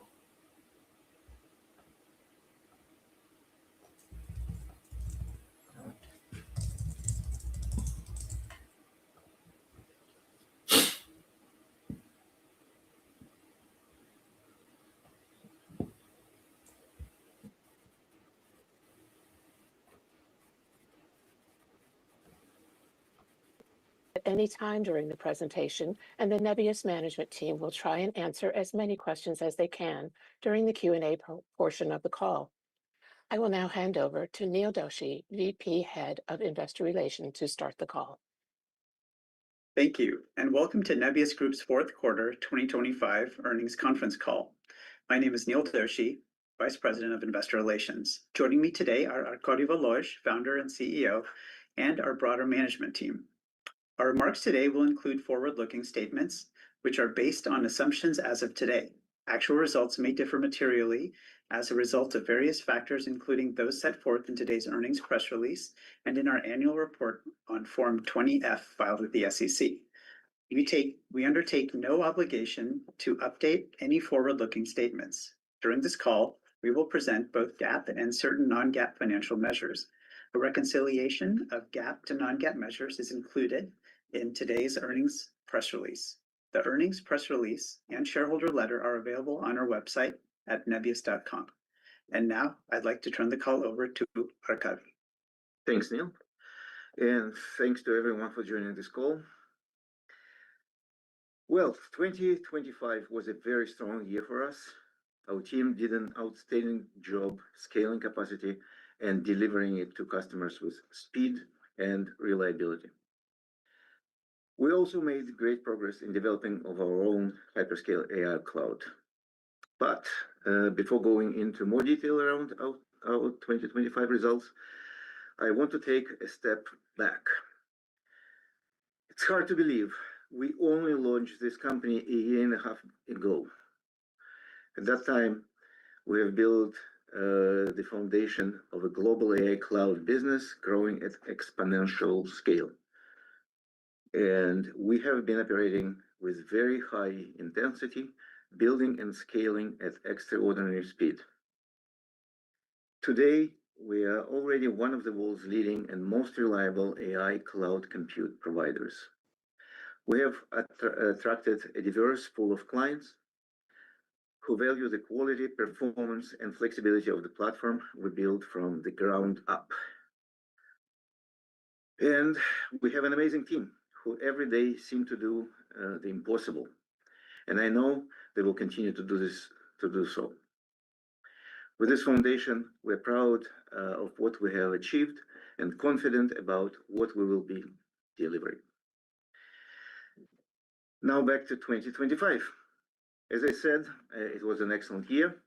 We exceeded our financial targets and we significantly exceeded our capacity plans, setting the stage for the next phase of scale. Demand remains robust and our pipeline continues to grow substantially. We sold out of capacity in Q3 and Q4 last year, and we're already now in Q1 of 2026 also sold out. Even before we bring capacity online, it's often sold out. As a result, the average contract duration of new cloud customers grew by 50%, and the prices of GPUs didn't fall, even on previous generations of GPUs, as the industry may have expected. Customers are demanding more compute and increasingly sophisticated solutions to run their AI workloads. AI startups are quickly evolving to real enterprise scale customers with revenues from their products resonating with real customers. They demand quickly grows from hundreds of GPUs to tens of thousands. This is already a range the market saw from the biggest customers last year. We're seeing the same trends in the enterprise, who are utilizing AI for more and more vital business processes. Meanwhile, access to compute remains constrained. This imbalance creates a favorable environment for us as we secure and deploy more capacity into a robust demand environment. To capture this opportunity, we are accelerating our capacity plans. Just today, we announced 9 new data centers across the globe. Last quarter, we said we would secure 2.5 gigawatts of contracted power by the end of the year. We are already at more than 2 gigawatts now in February, which is why we are raising our forecast for 2026 to more than 3 gigawatts. And we are well on track to deliver 800 to 1 gigawatt of those as available data center capacity, just like as we spoke about last quarter. Capacity is one of 2 dimensions of our growth. The other is product. Our main strategic focus is to scale our core AI cloud business, which is our multi-tenant AI cloud. We will expand our platform both organically and through targeted acquisitions that can enhance and accelerate the development of this platform. We recently launched Token Factory, and this is an example, a testament actually to our in-house capabilities. And we're also very excited about our recent acquisition of Tavily, which adds agentic search capabilities to our customers, and also brings almost 700,000 developers to our ecosystem. Based on the strengths in demand and our strong execution, we remain confident in our plans for a year ahead. We are reiterating our annualized run rate revenue of $7 to $9 billion by the end of 2026. When we announced this target 3 months ago, there were questions about our ability to get to this range. Over the last few months, our conviction in this range has become stronger. Why? Because we exceeded the high end of our 2025 ARR guidance and showed more than 1.2 billion ARR. Because we already contracted more than 2 gigawatts of capacity and are on track to exceed 3 gigawatts this year. Because we have already delivered all of our capacity for the Meta contract. Because we are on track to deliver the capacity for Microsoft through the course of 2026, exactly as planned. And lastly, the demand for our AI cloud continues to be strong. Pricing is strong. We're seeing more and more customers coming into the platform and committing larger and larger and longer contracts. Everything we build, we sell. We're in the very early days of one of the biggest industrial and technological revolutions in history. That's what we believe. And Nebius is quickly becoming the AI cloud provider of choice. I want to thank again all of our employees for their dedication and hard work, as well as our shareholders for your trust and support. And we will continue to deliver. Well, now I would like to hand the call over to our CFO, Dado Alonso. Dado, please. Thank you, Arkady. Indeed, 2025 really was a fantastic year with great execution and delivery. We exceeded the targets we set, outperforming our ARR guidance and achieved positive EBITDA at the group level. We also raised significant capital to fund our growth during the year. Now, let me provide some color on the results, discuss our financing plans, and then I will conclude with 2026 guidance. In Q4, we delivered group revenue of $228 million, representing year-over-year growth of 547%. Revenue grew 56% from Q3 to Q4. Annualized run rate revenue for the core business stood at $1.2 billion at the end of December, exceeding the high end of our Q3 guidance range of $1.1 billion. The results of our core AI cloud business were even more impressive. Revenue grew 830% year-over-year and 63% quarter-over-quarter. This was driven by high utilization, strong pricing, and strong execution. As Arkady noted, we sold out our capacity once again in Q4, as demand continued to significantly exceed available capacity. Even as we delivered such strong growth, operating leverage and spending discipline enabled us to achieve notable progress on the bottom line. Group adjusted EBITDA inflected positively in Q4, consistent with our guidance, driven by the strength in our core cloud business, where adjusted EBITDA margin expanded from 19% in Q3 to 24%. Turning to the balance sheet, we ended the year with $3.7 billion in cash and cash equivalents and generated $834 million in operating cash flow in Q4, which was primarily comprised of upfront payments from our long-term agreements. These early cash flows will continue over the course of the year as we execute against these commitments, providing us with significant visibility into future cash flow. Our cash on hand, projected operating cash flow, and strong balance sheet position us very well to fund our capacity build-out plans for 2026. I will share more detail about our capital plans in just a moment. Now, I will turn to 2026 guidance. As Arkady mentioned, we remain confident in our ability to generate annualized run rate revenue of between $7 and $9 billion by the end of 2026. For the full year, we expect to achieve between $3 and $3.4 billion in revenue. Starting in Q2, we expect to begin bringing online some of the new sites we announced today, with the majority of the planned capacity to be deployed in the second half of the year.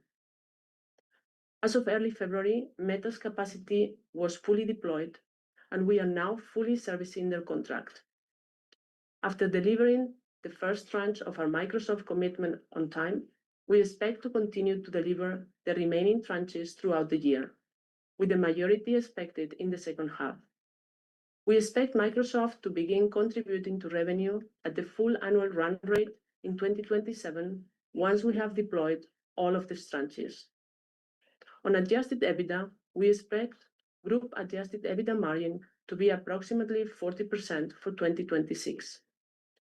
We expect EBIT to remain at a loss in 2026 as we progress against our capacity expansion plans, deploy GPUs, and invest in R&D that will significantly enhance our technology stack and our future AI product.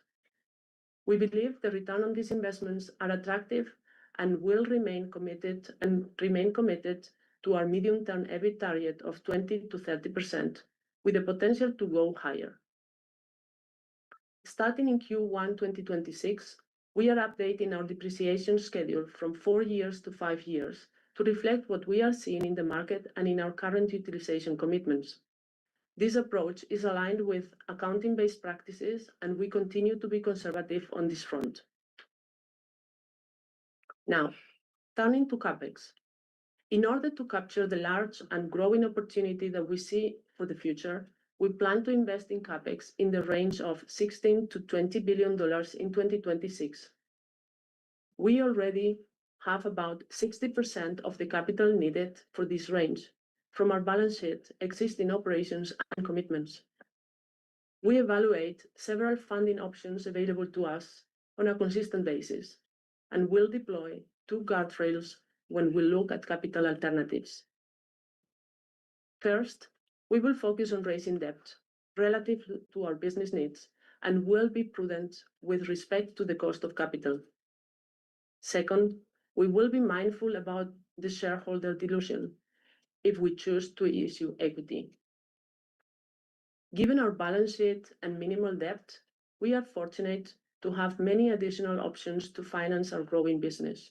For example, we are currently exploring adding corporate debt and asset-backed financing to a balance sheet. Our at-the-market equity program, which we have not used at all to date, remains an additional alternative for opportunistic capital. In addition, our equity stakes in ClickHouse and other businesses such as Aviride can also be future sources of capital. We are excited about these holdings, especially as the market recognizes their significant value. As an example, it was recently reported that ClickHouse valuation was approximately $15 billion in the most recent funding round. So the wide array of funding options available to us allows us to fund growth in a way that is balanced, disciplined, and aligned with returns that rather than committing to a single path. In conclusion, 2025 was a year of strategic progress for Nebius, and we executed with focus and discipline across our business, generating strong momentum as we enter 2026. In the year ahead, we will continue to scale rapidly to capture the meaningful market opportunity in this once-in-a-generation moment in our space. And with that, I will turn the call back over to Arkady. Yeah, before we turn the call over to Q&A, I want to provide one more update. After this earnings call, Neil Doshi, our VP of Investor Relations, is moving into a new strategy function role, and we would like to thank Neil for all his great work in building out of our IR function to date. And I'm also extremely pleased to welcome Gili Naftalovich, who will be our new VP of Investor Relations. Gili brings with her deep research and strategic finance experience from Goldman Sachs, UBS, and Manda.com. And we're very excited to have her on board. With that, let's go to the Q&A. Great. Right, we are just collecting some questions from the portal, and we will begin Q&A in just a moment. All right.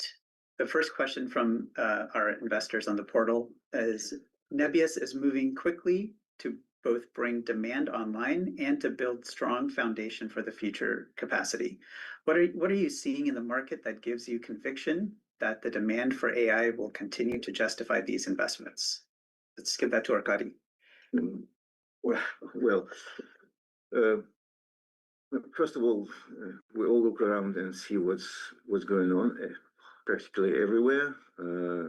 How we change our habits in everyday private lives, what happens in our corporations, in our company, for example, how much of workloads are now utilizing AI capabilities, including coding.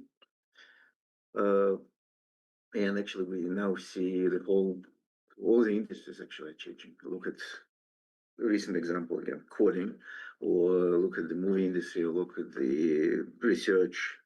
Whatever you do now, you do it with AI. But again, these are just general notions, but our conviction is mostly based on what we're seeing directly in our business. We see very clear signals in all sectors of our business. First of all, in the large accounts, all large clients are talking to us, and not only to us, but the whole market, about expanding and renting more capacity, more GPUs, because their AI businesses are growing.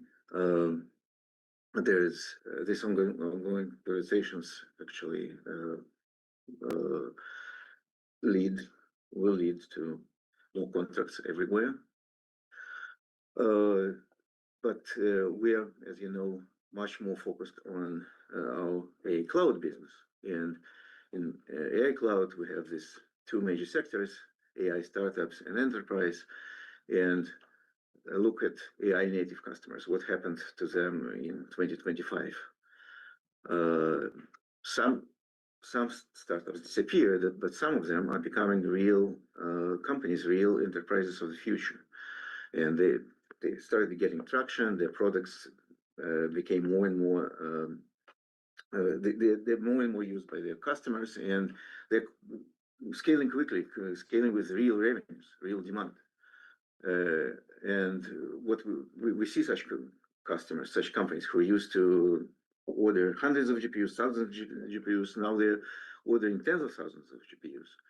And this is actually is a magnitude of what we saw in the largest consumers last year. Frontier models were ordering tens of thousands of GPUs just a year, 2 years ago. Now it's yesterday's startups at this level. Again, this is real business. These are real customers of them paying real revenues. So AI traction is visible. There's a lot of customers from the sector, starting with Cursor or Rodo, or Hicksfield, Photoroom, Genesis Molecular, different sectors, and they all have their first traction, and they're becoming, as we speak, becoming real companies. Actually, it's the future enterprises. And on the other hand, there's enterprise clients who involve more, and who are actually switching most of their everyday business process to AI, and generate new profits through that AI implementations. We see the growing number of such customers, growing contracts from each of such a customer. The number of GPUs is growing. The duration of the contracts is growing. As I said, the average duration for new customers grew 50% last year.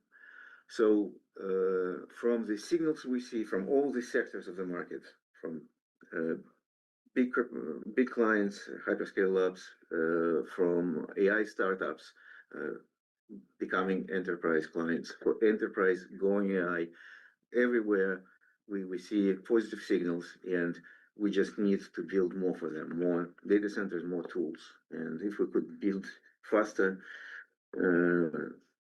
and even more than we have today, we would do it. So we're building because it's clear growth. Great. Thank you, Arkady. Next question is from Josh Baer from Morgan Stanley, who asks about our CapEx financing plans. You know, especially now that we have 16 to 20 billion of CapEx guidance out there. You know, how are we thinking through to meet these expectations for CapEx? Ophir? Hi, I'm Ophir Nave, the COO and board member of Nebius.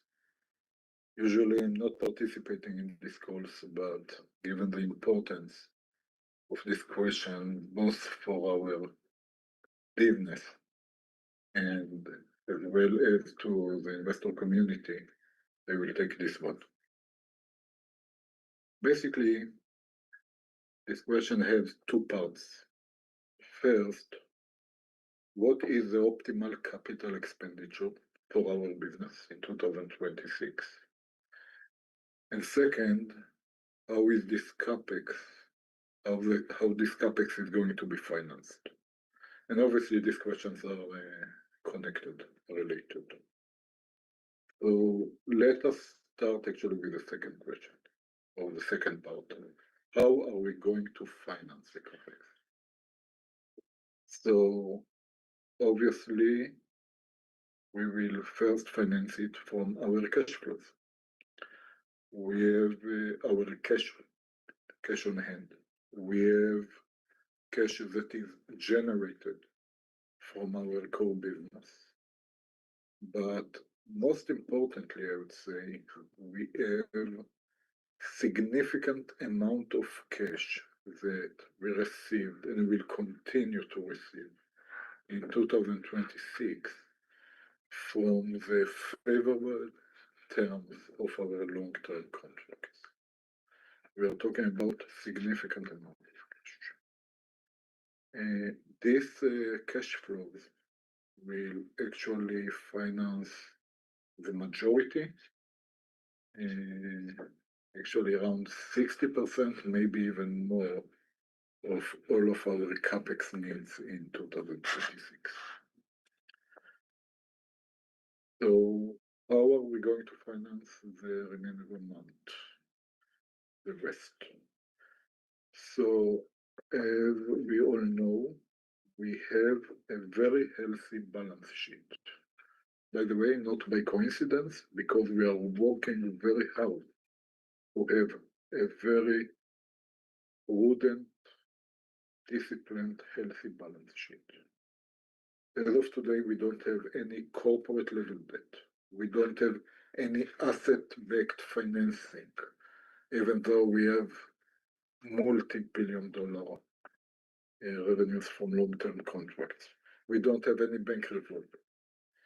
And we didn't have it to date by choice. But moving into 2026, and as we all know, an optimal capital structure in our business should include also debt. This should obviously be changed. And we plan during 2026 to use some of the tools that I mentioned in order to move toward a more optimal capital structure. So having said all that, from the financing point of view, we believe that the $16 to $20 billion capex makes a ton of sense. And we will be able to finance it while keeping a very healthy, disciplined balance sheet. But moving to the first part, the first question, what should be our optimal capex for 2026?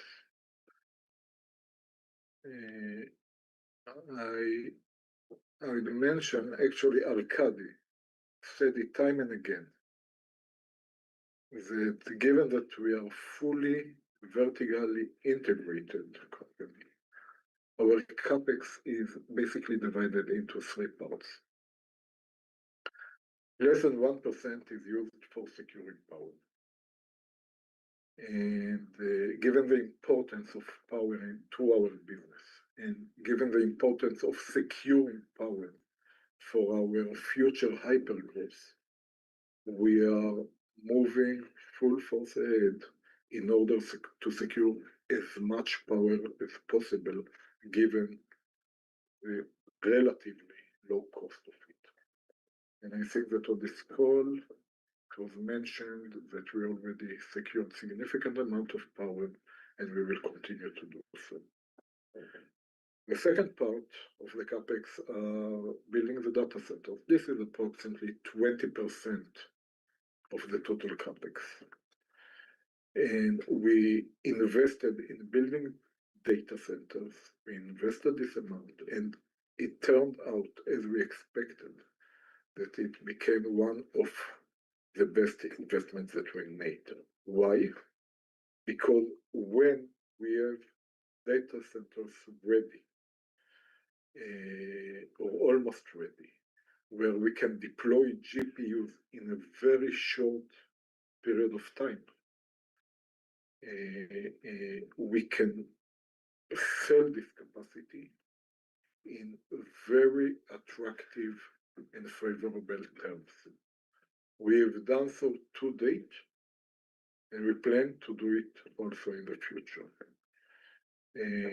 We see the demand, we see the interest, we have a clear visibility on the demand for the second half of 2026 and for 2027, both from our cloud clients, as well as from AI labs and hyperscalers. And we are positive that these investments, with the interest that we are getting from all these players, will play out again very beneficial for our company as it done so in 2025. The remaining part of the CapEx is obviously to deploy the GPUs. Again, this is a significant part of the CapEx. The beauty is that we deploy the GPUs in a short time period when we have a great visibility about the demand and about the prices and about our margins and we are very happy. We don't view it as a very risky place to be. So having said all that, we believe that the $16 to $20 billion CapEx for 2026 makes the most sense for us. First of all, it is based on our visibility on the demand for 2026, 2027. It's based on the interest that we are getting from various players, both in our cloud platform and the AI labs and the hyperscalers. It will enable us to meet our $7 to $9 billion ARR in 2026. But more importantly, it will also put the foundation for our hypergrowth in 2027 and behind. But speaking about CapEx and investments, I think that it was worthwhile also to address two additional points. One is the ATM. As you all know, we launched our ATM program last quarter. As of today, we didn't use it at all. Actually, we don't have any concrete plans to use it also in the near future. However, it's another tool in our toolbox that will enable us to use it when it will make the most sense for our business as well as our shareholders. And this is another tool that will enable us to keep a prudent, balanced, disciplined balance sheet. And another point that I think worth mentioning is obviously our non-core businesses. We are fortunate enough to have our 25% stake in ClickHouse and our ownership in Everite. These non-core businesses, these stakes, are worth many billions of dollars as of today. This is great, but it's less interesting by itself. And most importantly, we truly believe that these stakes will significantly increase in the midterm. And when they will do so, they will enable us to continue growing our business in a hyper-paced mode as we plan 2027 and behind, while using this capital and continue keeping a very disciplined balance sheet.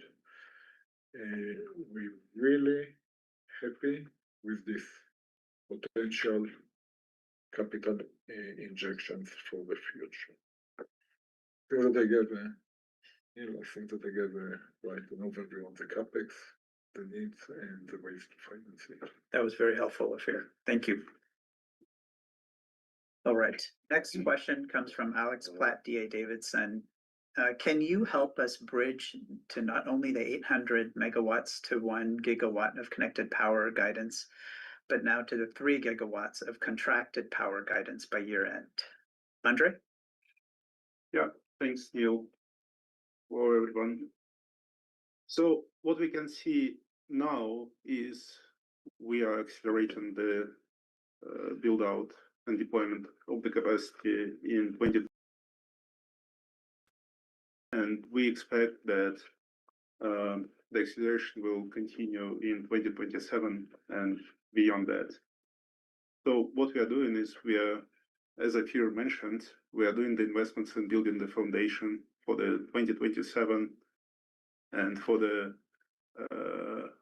further years. We are well on track of achieving our goals that we mentioned about 2026 of this 800 to 1 gigawatt goal around year end. And we do that by launching a lot of sites with a mix of smaller and larger projects, and some of our bigger projects starting to come online in the end of this year. And in addition to that, in addition to the sites that we mentioned today, we have a multiple ongoing projects, and we expect that some of these additional sites may materialize this year.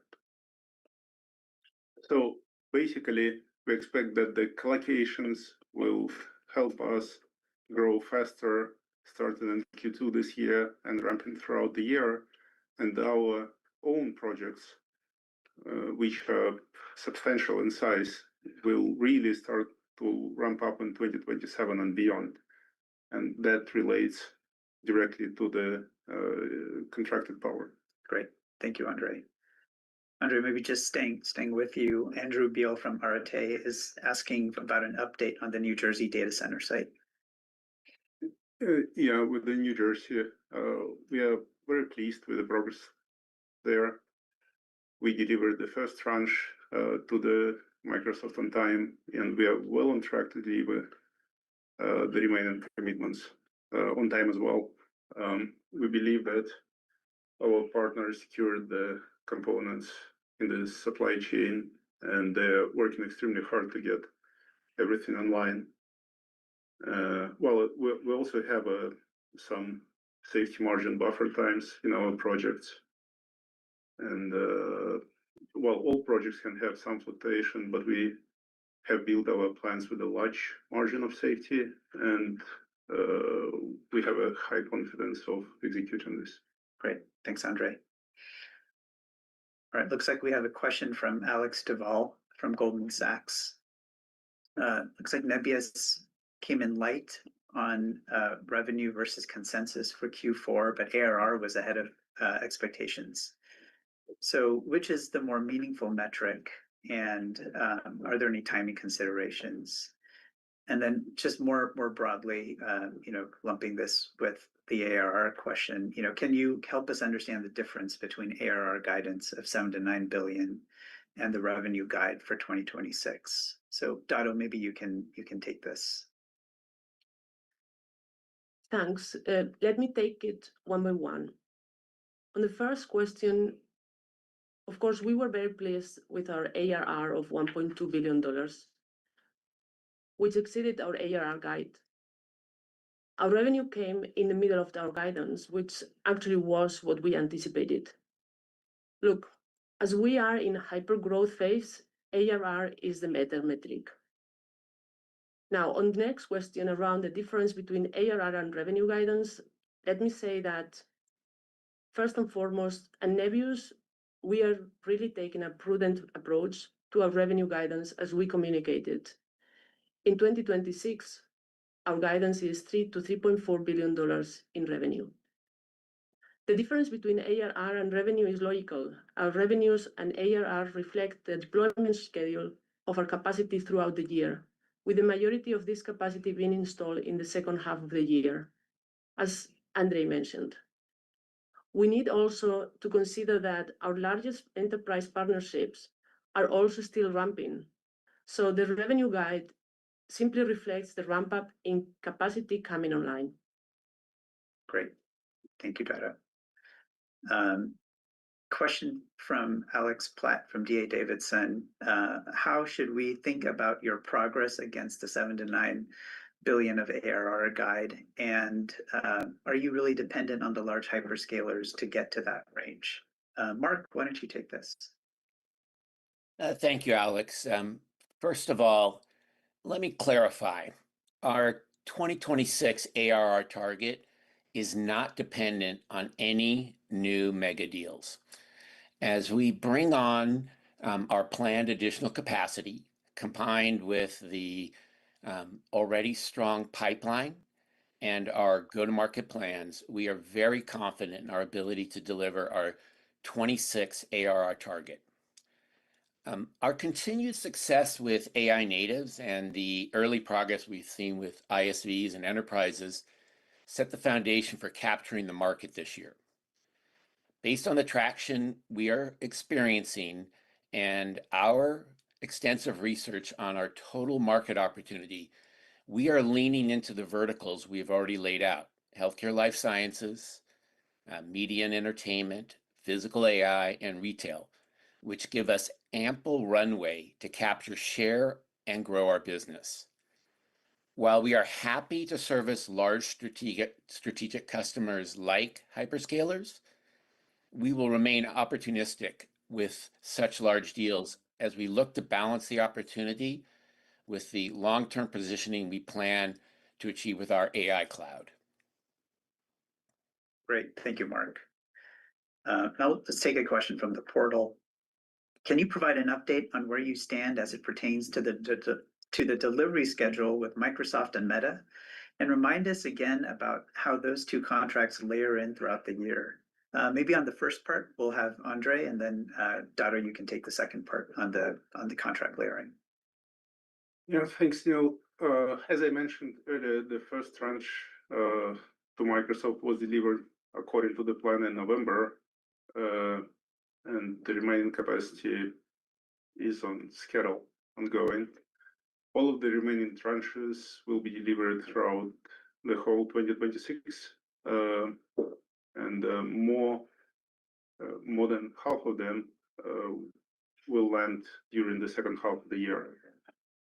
About Meta, earlier in this month, we delivered both contracted tranches to Meta on time, and we just now fully in servicing stage. And Dado, can you comment the financials? Of course. Thank you, Andrew. The deployments in Meta, as Andrew just mentioned, went live early February. As such, we expect to recognize 12 months of revenue for the first tranche and roughly 11 months for our second tranche. As for the Microsoft deal, we expect revenue to ramp over the course of the year in line with our plans to deliver the capacity tranches, which, as Andre mentioned also, will happen throughout the year, with the majority expected in the second half. So Microsoft deal will begin to deliver a full year revenue starting in 2027. And as we execute on these commitments, we expect them to contribute positively to our medium-term EBIT margin target of 20 to 30%. Great, thanks, Dado. Another question from the portal. What drove the upside in the December 2025 ARR? And as you look into Q1, what are the demand trends that you're seeing in the market today? Mark, why don't you take this? Certainly. The upside in December ARR came from solid execution and strong pricing and utilization. We continue to make great progress in adding new logos and expanding with existing customers. On the second point, we are seeing very strong pricing across all families of GPUs, and we are at full utilization as we continue to sell out all available capacity. On Q1 demand, it remains extremely robust, and we are seeing the same trends that we shared in 2H25 carrying into 26. The three things that give me tremendous confidence and excitement as we enter 26 are continued pipeline growth, positive deal trends, and the progress we're making with our vertical strategy. The pipeline creation trajectory in Q1 is on track to exceed $4 billion, And as we expand our available capacity and add sales coverage, we expect it to continue to increase. In terms of deal trends, they're all moving in the right direction. Deal terms are getting longer and average deal sizes are increasing. In Q4, we saw nearly twice as many transactions completed for over 12 months in duration over what we succeeded with in Q3, while average selling prices increased by more than 50%. As an example, we are sold out of hoppers, and those that are coming up for renewal, often off of short reserve agreements, are getting renewed at 12 months or longer, while we're actually seeing pricing nudging up. Lastly, we're focusing on customers with premium workloads and use cases, which is resulting in superior terms, including increasing those who are willing to prepay for securing future capacity. Great, thanks, Mark. We have another question from the portal. There are headlines of data center equipment shortages in the market. How is Nebius handling the situation, ensuring access to these products? And do you expect it to have any impact on your deployment? I think, Andre, this would be for you. Yeah, thanks, Neil. On data center delays. Well, generally building the data centers is a quite complex task, and no one can get away from all of the risks. But I think we are in a quite good shape of managing this risk. As you saw today, we are well ahead of our contracted power, and we are developing 9 contracted sites we announced today. And the main idea, the main strategy is to have the portfolio of sites so we are not dependent on any specific single data center project to achieve our guidances and deliver our plan. And it's pretty important to understand our differentiation. We're full stack cloud, allowing us to enjoy the flexibility that it provides, that we are not dependent on any sites. We can move the loads in between. We can provide it from different locations. We just operating to ensure that we have enough capacity.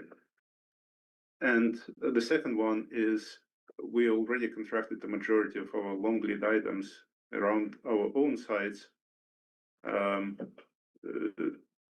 be sure that to ensure the capacity deployment beyond 2026 as well. And the second part of the shortages is the memory and storage.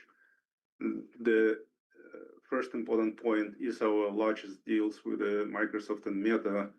We were able to secure the necessary components last year for the full scope of those contracts.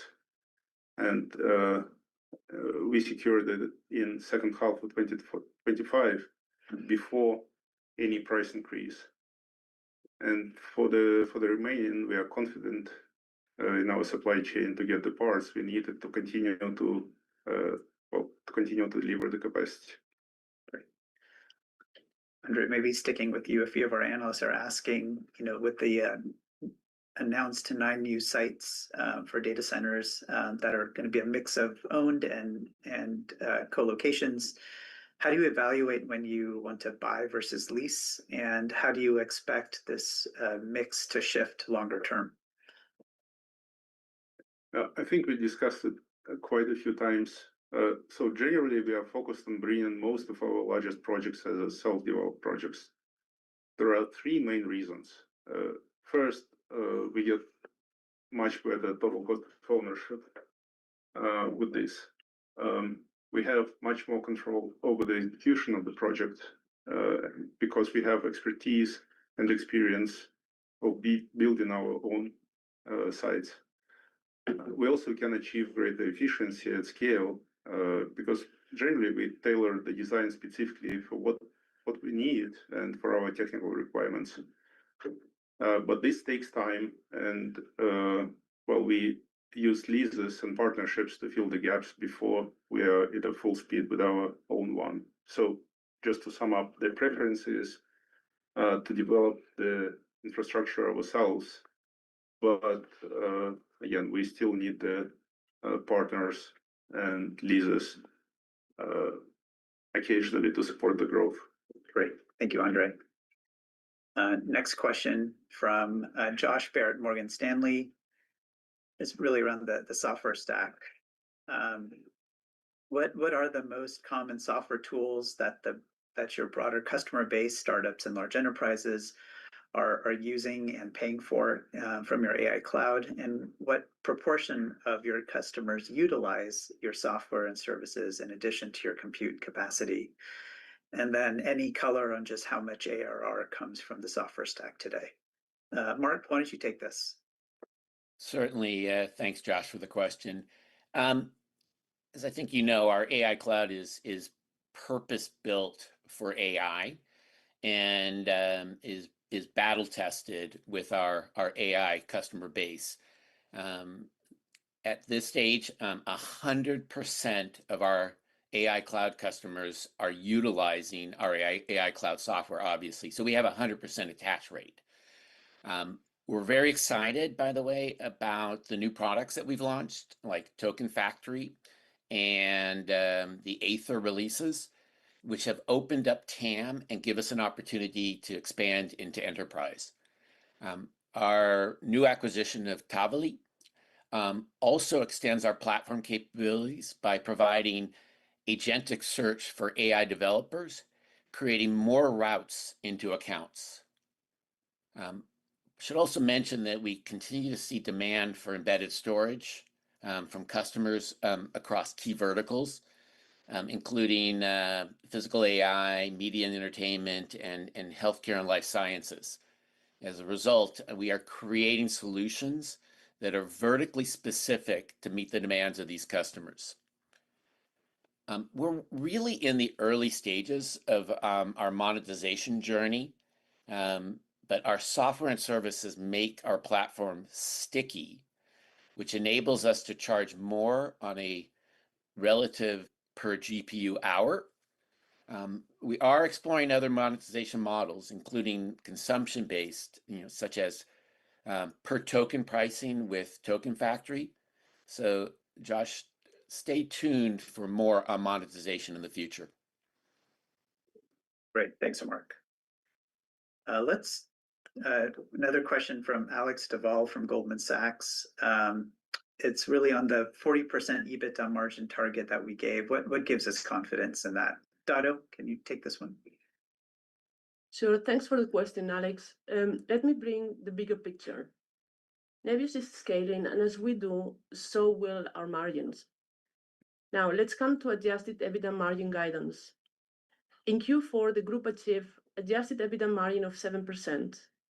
And for 2026, we are expecting to reach 40%. We see a tremendous demand for our AI cloud business, and we are investing appropriately to serve this demand. As we reported, the margin of the core AI cloud business is actually significantly higher than the group. And as we scale the AI business, most of our revenue and margin will continue to be driven by the core AI business. So we expect, of course, the other businesses to still operate at EBITDA loss in 2026, but their contribution to EBITDA will be smaller and smaller. So the guidance of 40% adjusted EBITDA margin reflects the current expansion state of the business. Great. Thank you, Dado. We have a few of our analysts, including James Kisner from Water Tower Research, asking about Tavily. What is the strategic rationale behind Tavily? How is this complementary to your existing offering? And really, is there a lot of demand for this product from your cloud customers? Roma, why don't you take this? Yeah, thank you for the question. I was afraid we will not come to it. It's quite exciting event for us, and we're super excited to announce our first M&A deal with the acquisition of Tavily, and welcome Tavily team and Tavily customers in Nebius family.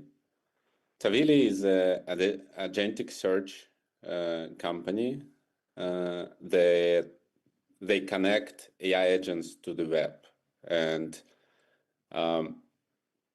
it's very much fits in our strategy to become and to be the platform where all the AI developers from startups and enterprises building their AI applications and agents.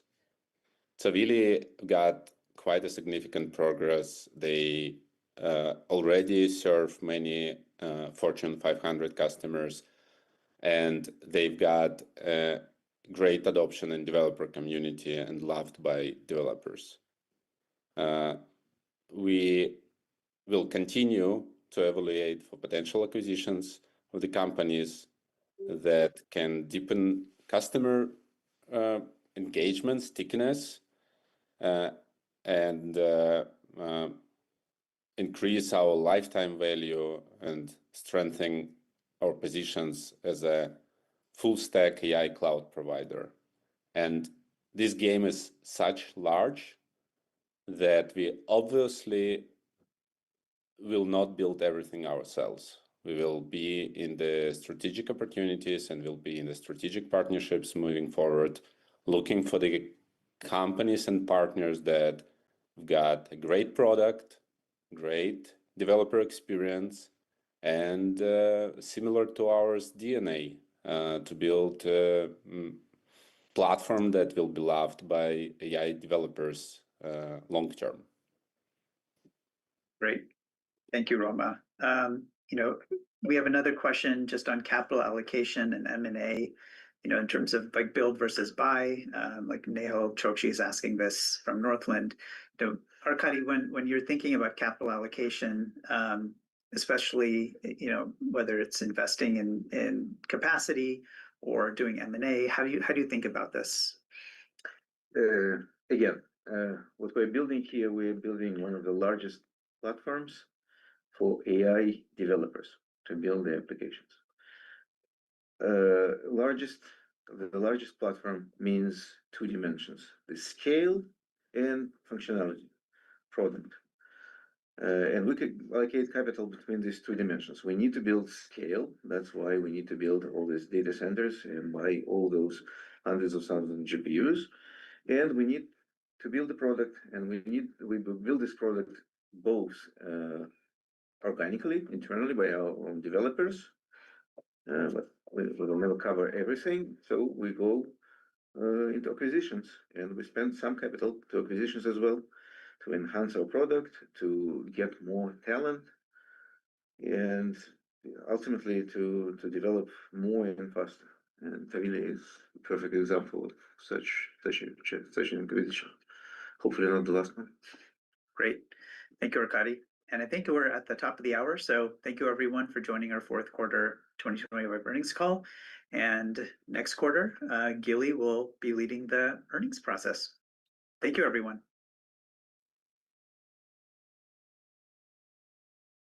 All right, so that was the earnings call. There were a few things on here that were pretty noticeable. Well, as far as the call, that was, I don't know how the market's going to take it. I mean, it's kind of expected to have $16 to $20 billion of CapEx, especially for, data center build out, 3 gigawatts of contracted capacity and so on. But it does seem like the stock kind of moved down after that happened. How it's going to act like for the rest of the day, we will see. I mean, it really depends on how the market digests the news. Right now, it's down about 3.62% here. And hold on, let me just share this screen. Yeah, it's down 3.5% pre-market. I mean, it was pretty volatile during the earnings call. Like it was coming up. First, it dropped after the earnings release, and then it came up, and then it dropped. So, I mean, I don't know. It really, I guess we have more clarity now that the earnings call is over. I mean, nothing new is really announced. What I can take from it was that the market did not like the announcement of the $16 to $20 billion of CapEx. Maybe it wasn't expecting that. I mean, I don't know why it wasn't expecting that. But clearly pre-market, the market is favoring a lot of the semiconductor stocks. These are the positions of my portfolio. This is not arranged by weight. It's just in random order. But it looks like LEU or Central Energy is up 2%. Simo, Silicon Motion, added this portfolio when it was around $130, $129. So this is up considerably pre-market. Mercado Libre is up 3.5% pre-market. They just got an upgrade from JP Morgan. I was actually about to post about it right here. Let me share this screen. Yeah, so you guys already know I've been bullish Mercado Libre for quite some time here. So it's up 3.5% pre-market. JP Morgan released an upgrade, set it to overweight, and raised the price target to 2,800. That would actually put about a 30% upside from here. I think, yeah, 30% upside, 30 to 40% upside from here. I don't think the stock is as undervalued as it used to be. Chart-wise, Mercado Libre is probably, it needs a little bit of work to do, but it is good to see that it's coming up here above the 50-day moving average. The 200-day moving average is actually above where it is today. So, it does need a little bit of work. But anyways, going back to the Nebius chart, I wanted to take a look at some technicals here. All right, so pre-market, we're actually trading around $85, which is like right here. Where does that put us on this chart? I mean, we're above the 200-day moving average, which is still good, but we're gonna need to hold the $77 to still remain bullish on the short term. Below most of the moving averages and exponential moving averages. If I look on the weekly chart, still looking pretty bullish, but we are below the 21 and 9 EMA. And for the monthly chart, I mean, we're still above all the moving averages, which is still good. So long-term wise, the chart is still bullish, but we have to wait and see what's going to happen from earnings today. Yeah. Hey, what's going on, Eva? Eva actually has an EU show very early. Actually, it was like right around when I started this one at 7 a.m. Eastern time. But she does it on Spaces on the Wolf account. So go ahead and check that one out. I'm actually going to post Eva's profile here on Twitter in case you guys want to check out her stuff. She posts a lot of great content, and like I mentioned, she has the Spaces on there. So go ahead and check that out. That's on Monday. That's on Tuesday and Thursday at 7 a.m. Eastern. Put it right here.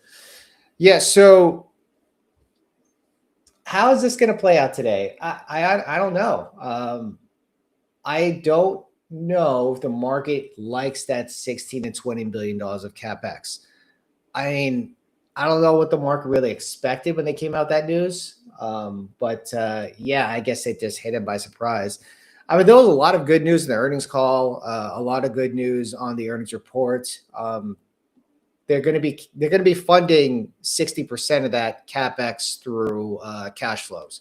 So like, it's not like they're going to have to raise ridiculous amount of debts, and they have a healthy balance sheet. So it didn't sound like they're going to raise $20 billion of funds, right? Like, I think that's what the market's thinking right now, and that's why it's dumping the stock, or maybe not that much, but they're not going to do that.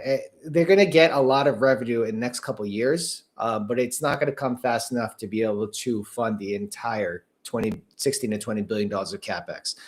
Now, mind you, there is going to be more CapEx in 2027. It is CapEx intensive business, but they're already going to have like 1 gigawatts of capacity, which they said deployed by the end of 2026 was going to bring in a material amount of revenue for the core business. And they're going to be at a run rate of $7 to $9 billion. So it will be funded, guys. I don't think it's like too much to worry about. It is a high CapEx business. I mean, Amazon is raising CapEx to $200 billion for the entire year. This is obviously an inflection point in terms of infrastructure build out for AI. And it seems like the market is pricing in a digestive period where, where CapEx is going to be higher than cash flows, and it might stay that way probably for another year. So you need to have a little bit of patience with this in terms of the stock movement. And if you're waiting to buy, you know, I would actually say to be a little bit patient with buying aggressively. Opportunistically, probably not a good time to buy. I don't think the stock is going to $145 anytime soon. I think management just needs to continue executing as they had promised for a long time. And we just need to be patient as an investor. Opportunistically, probably not a good place to make a trade here.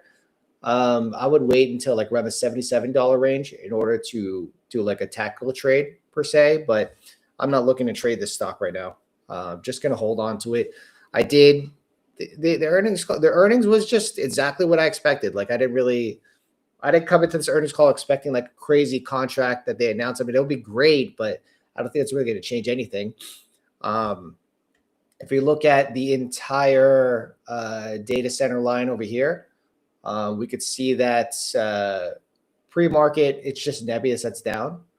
But of course, we have to wait for the market to open. I mean, yesterday, everything was down, so it didn't really matter.